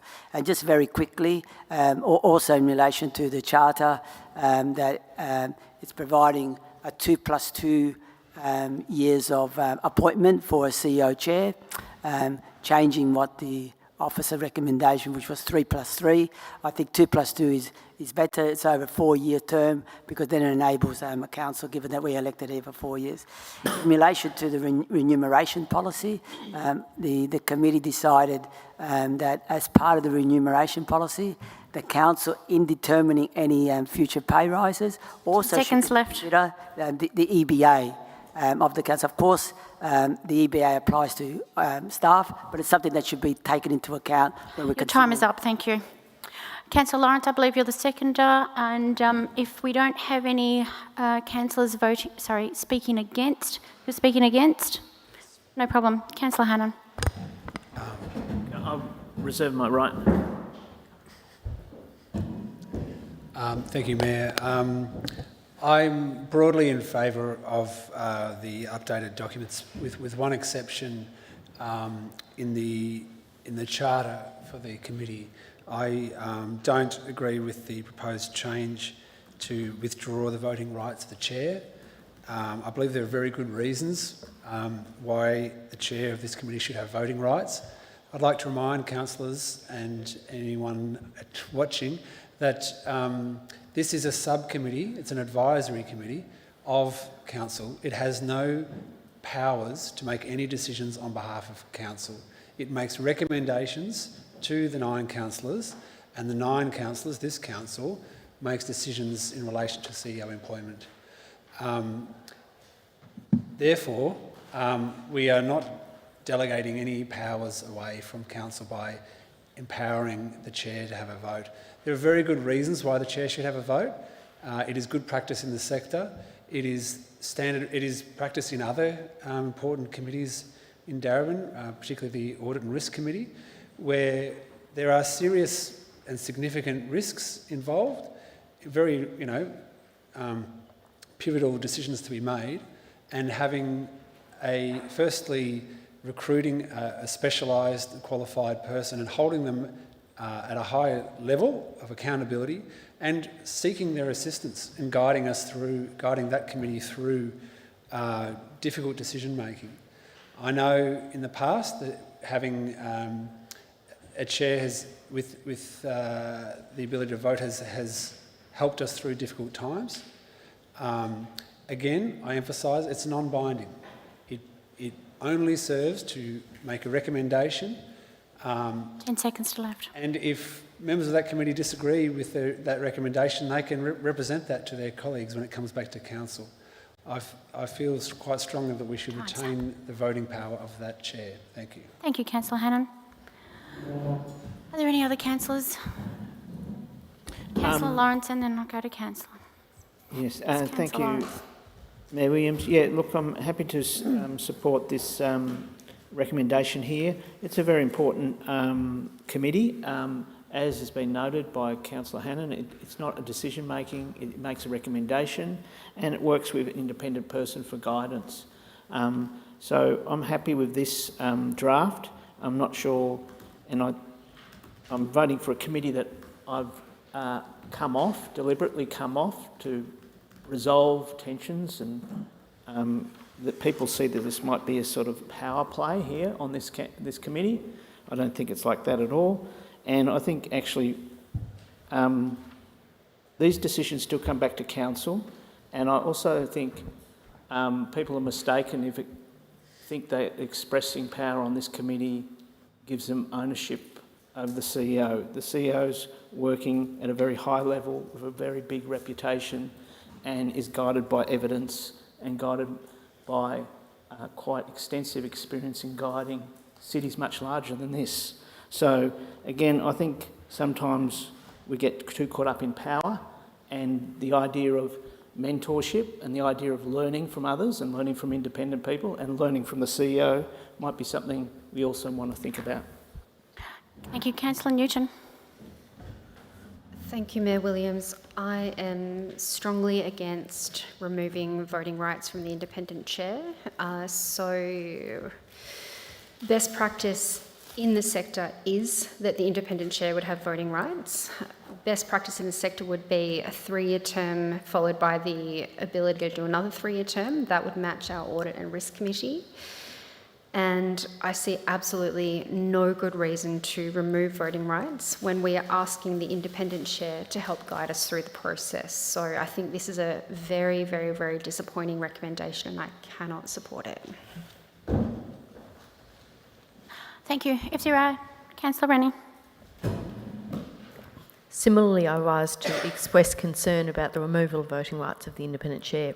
As a councillor who is not on the CEO Employment Matters Committee, I would have a lot more confidence in the recommendations that that committee makes to all of council if I knew that the independent chair had those voting rights and was actually able to exercise them where consensus might not be reached. The independent chair is appointed because of their expertise. Let's be clear, councillors do not have that level of expertise. That's why we get an independent chair. That's best practice. It's in the Local Government Act that we actually have to get that type of HR expertise. Why would we get it if we're not willing to listen to it? And the mechanism for ensuring that we listen to it is giving that person a vote. So as I said, I would feel much more confident as a councillor who stepped down. I decided that I'd been on the CEO Employment Matters Committee for long enough and no longer wish to be on it. But I do want to have confidence in the recommendations that it makes to me, because it's all of us in this chamber who make the decisions. And without those voting rights being there, I'm not as convinced that I will be confident in the recommendations that come from that committee when it comes to having to vote on them in this chamber. Thank you, Councillor Rennie. Do we have any other councillors? Councillor Dimitriadis.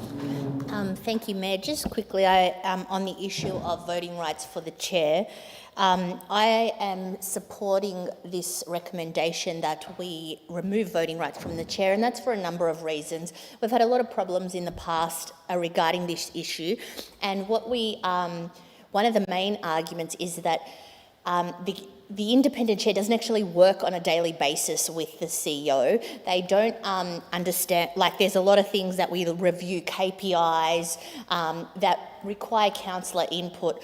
So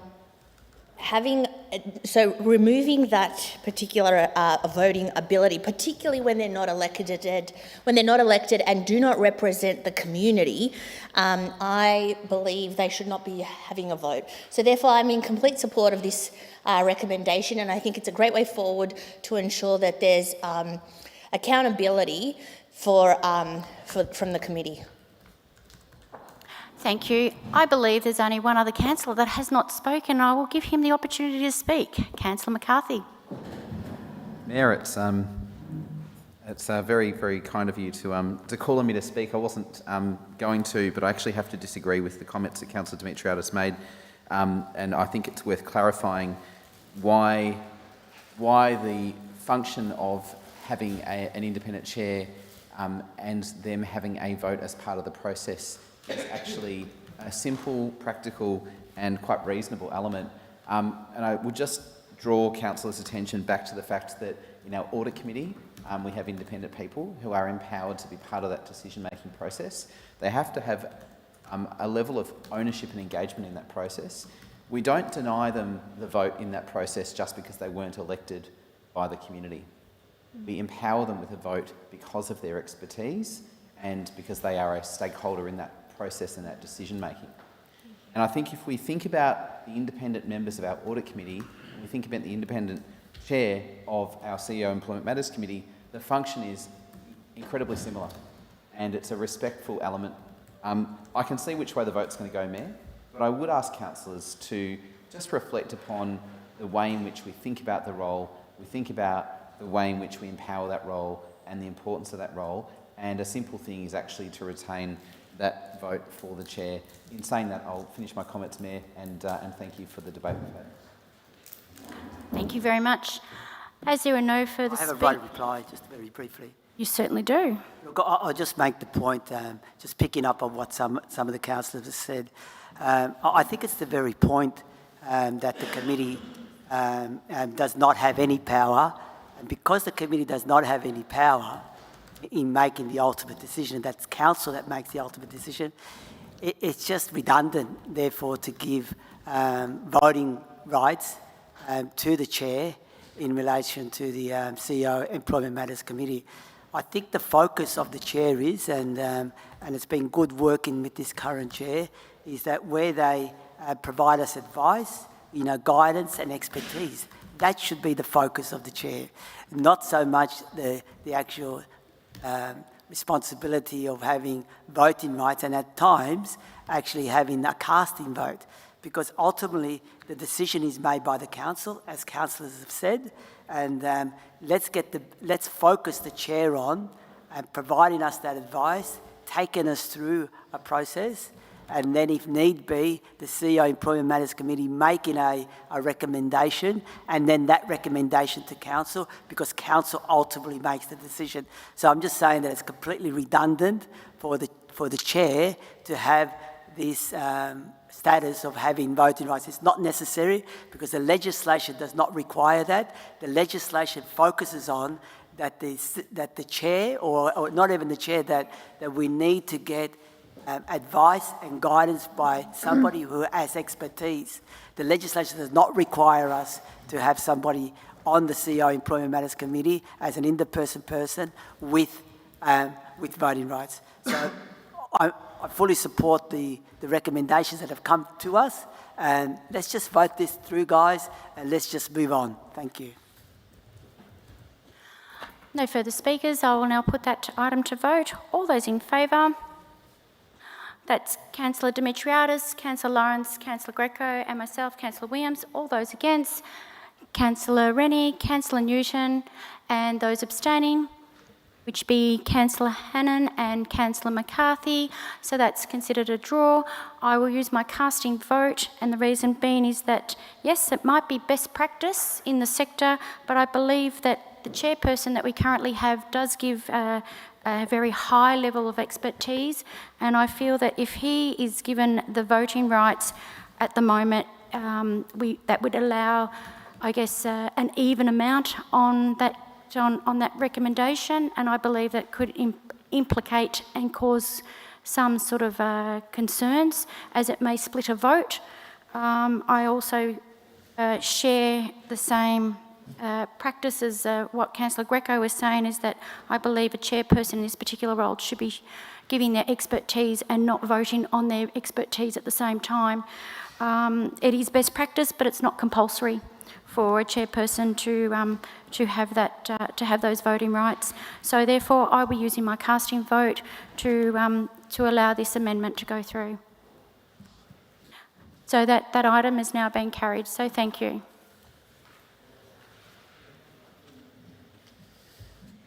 Can we ask the CEO to please come in?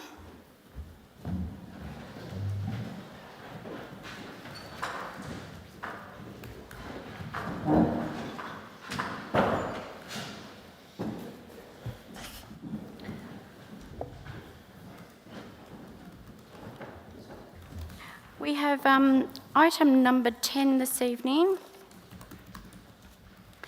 As there are no items to be tabled this evening, I will go over to our notice of motions. Councillors, there are no notice of motions to be considered this evening, so I'll go straight into urgent business items. Mayor Williams, I have an urgent motion that I'd like Council to consider to be included as part of the agenda tonight. Okay, no problem.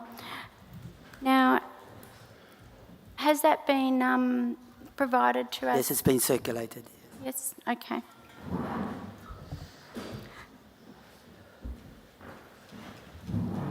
Can we have that item up? So I would like to move a motion that my urgent motion be considered as part of council business tonight. As part of council business, so therefore I believe we have to vote on that, is that correct?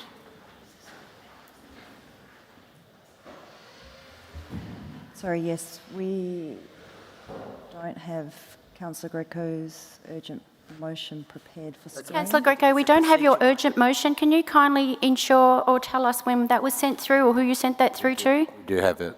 I'll send it through to governance, but I think it's through you, Mayor. I think it's a procedural motion. It's a procedural motion. At the moment. Consider yeah, thank you for the correction. It's a procedural motion to consider my urgent motion, which has been previously circulated to councillors. So it's a procedural motion. Mayor, could I ask for governance advice as to whether it meets the criteria? Over to our governance.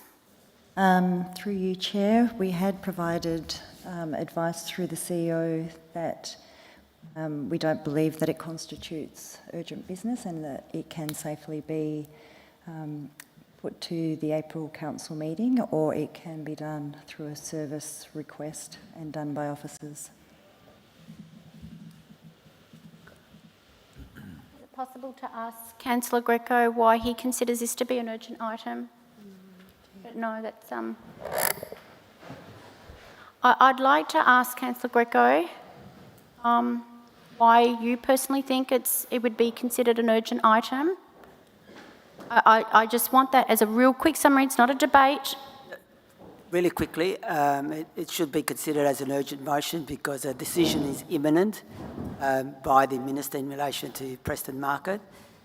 It's urgent because it's something that cannot wait to the next council meeting, and it's also urgent because it provides a direction and a way forward for the Mayor to actually lodge the petition directly with the Minister for Planning. Thank you. We do have a procedural motion on that item, whether we're going to accept it or not for an urgent business item. Do I have a seconder for that procedural motion? Councillors? Do we have a second procedural? Councillor Lawrence? Are we going to have to just go straight to the vote on that item? For that to be considered as an urgent item to be added to our business this evening, I'll put that item to vote. All those in favour? Councillor Greco and Councillor Williams and Councillor Dimitriadis and Councillor Lawrence. All those against? Councillor Hannon, Councillor Rennie, Councillor Newton and Councillor McCarthy. That is a draw. I'll use my casting vote and I will accept it considering the circumstances that it impacts quite a number of people in our community. Mayor, I will move now that that my urgent motion now be put as a motion before the council. Through you, Mayor, I've just given it to governance. It's on the screen. It's a bit small, but I think that's it, Councillor Greco, if I've got it right from your last email to me.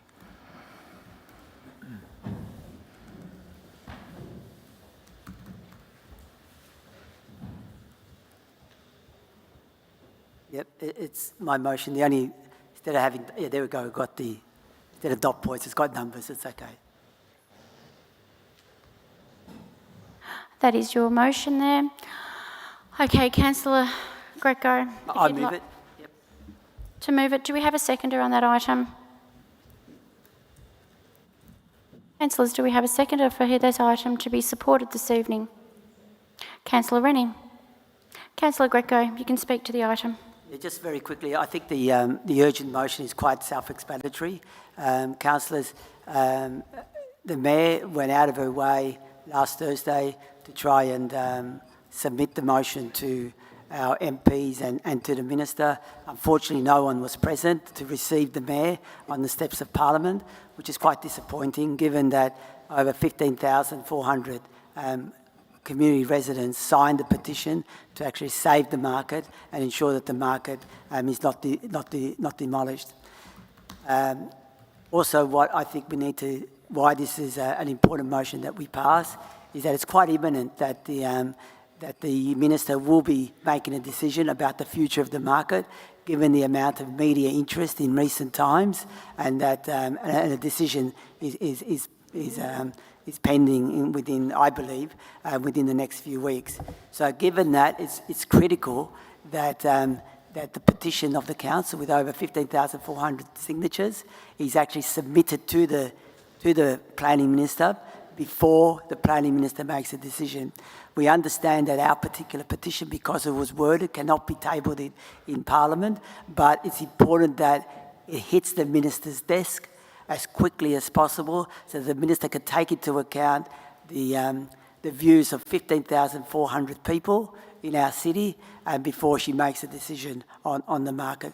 So that's why it's quite critical that we do that. Also, what the motion does is that it also, the motion ensures that we write to the upper house members of Parliament for the Northern Metro region and also to the lower house local parliamentarians, advising them of Council's request to have the to ensure that the petition is provided to the Planning Minister, and also that they lend their support and make and lobby the Minister to ensure that the Minister takes into account the petition and ensures that the Preston market is protected. They are, after all, our local MPs, and they should have a clear interest in ensuring that this market remains where it is.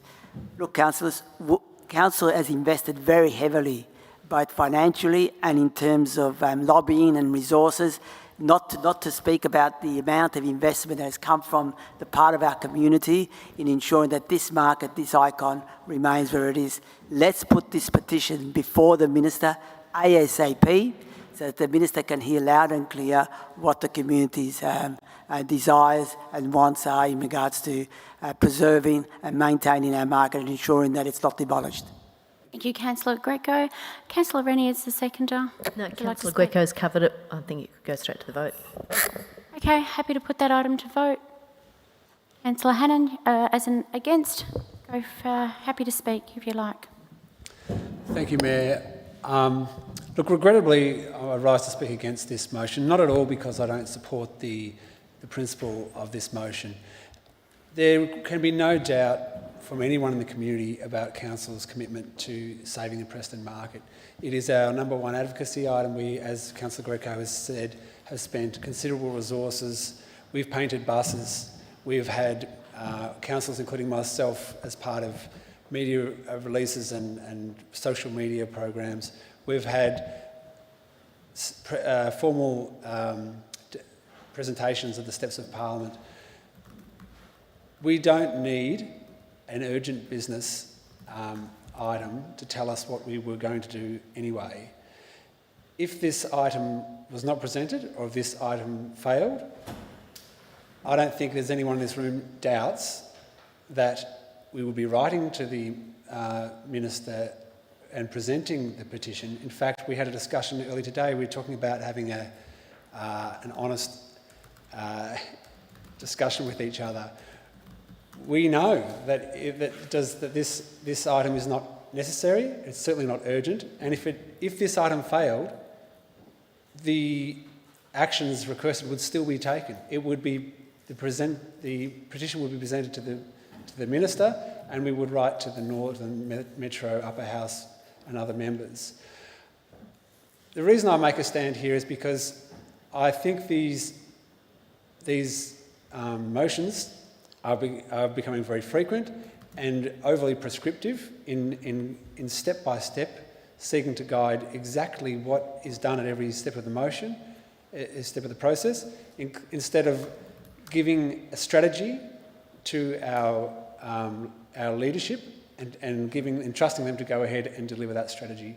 We don't need an item to tell us what we're going to do anyway. This is not urgent. It should not have been allowed onto the agenda tonight. Thank you, Councillor Hannan. If there are no further speakers, Councillor Lawrence. Just briefly, Mayor Williams, I'm happy to support this motion. It strikes out some very important factors about the large size of these two petitions. I'm also aware the Mayor has been flat out fighting this fight and is doing much more than what's in this motion. But I think it is important that we listen to our fellow councillors in the chamber about how they feel, and we also then make public, some basic facts of what the Mayor... Councillor Lawrence, because we've only got 2 minutes left for this meeting to finish completely, I have to ask that item to be put to vote. All those in favour? All those against? Sorry, all those in favour, which was Councillor Rennie, Councillor Newton, Councillor McCarthy, Councillor Lawrence, Councillor Greco, Councillor Williams. All those against? All those abstaining?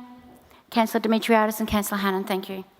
I'd like to move over to the next item. Through you, Mayor, just for clarity, under 8.13G of our governance rules and for transparency, I've asked that an urgent item of business be held tonight confidentially in relation to Alphington Street. To Wingrove Street, Alphington, I always get that wrong, sorry, Mayor. And it's a confidential item, I'll explain that in the confidential. Mayor, before we deal with that matter, including any admission onto the agenda, I need to declare a conflict of interest as foreshadowed. Sure, thank you. Can I just confirm that I should do that now? Yes, please. And I'll return for the other confidential item. Through you, Mayor, I don't think you need to absent now. We can deal, when we go into confidence, work out which one we deal with first in terms of urgency. So I should absent myself now? Yep. I'll stay until we get into confidence. Okay, thank you.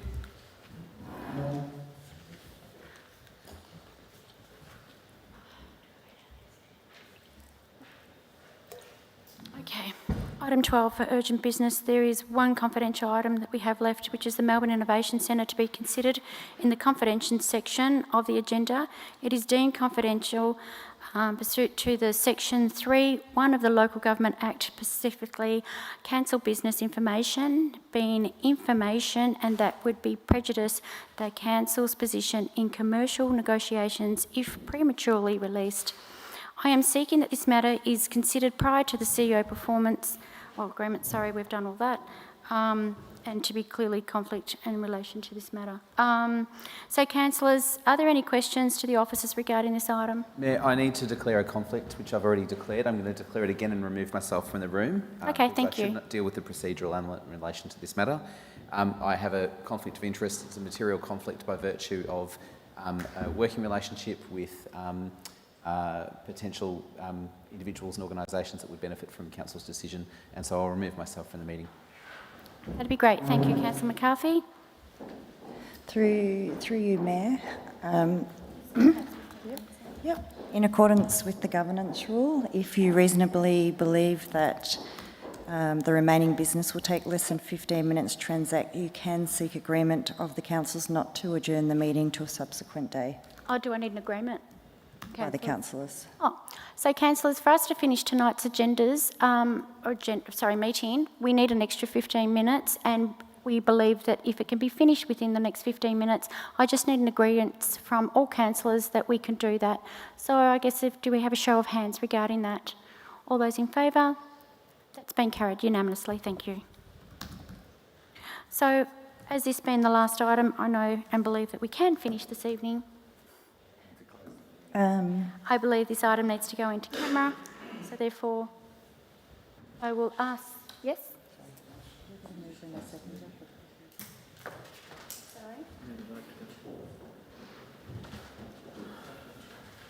Okay, I need a procedural motion for it to be... Move that we go into camera. No, I need a procedural motion prior to that for this item to go into the agenda. So can I have a procedural motion and a mover and a seconder for that? Sorry, which mayor? MIC? Yeah. That can be admitted without procedural motion. So I think you just need to move into confidence. I think your other one's on the agenda as well. I think you just need a motion to move into confidence. Okay, Move my that we apologies. move into camera. Councillor Lawrence is moving that into camera. Do I have a seconder, please, for that item? Councillor Greco. All those in favour? That's been carried unanimously. Thank you. This item will go into the camera, and I guess the live streaming will be closed down, and then we'll reopen when we finish that agenda item. Thank you. And could we kindly please ask the members of the public to leave, as this is a confidential matter.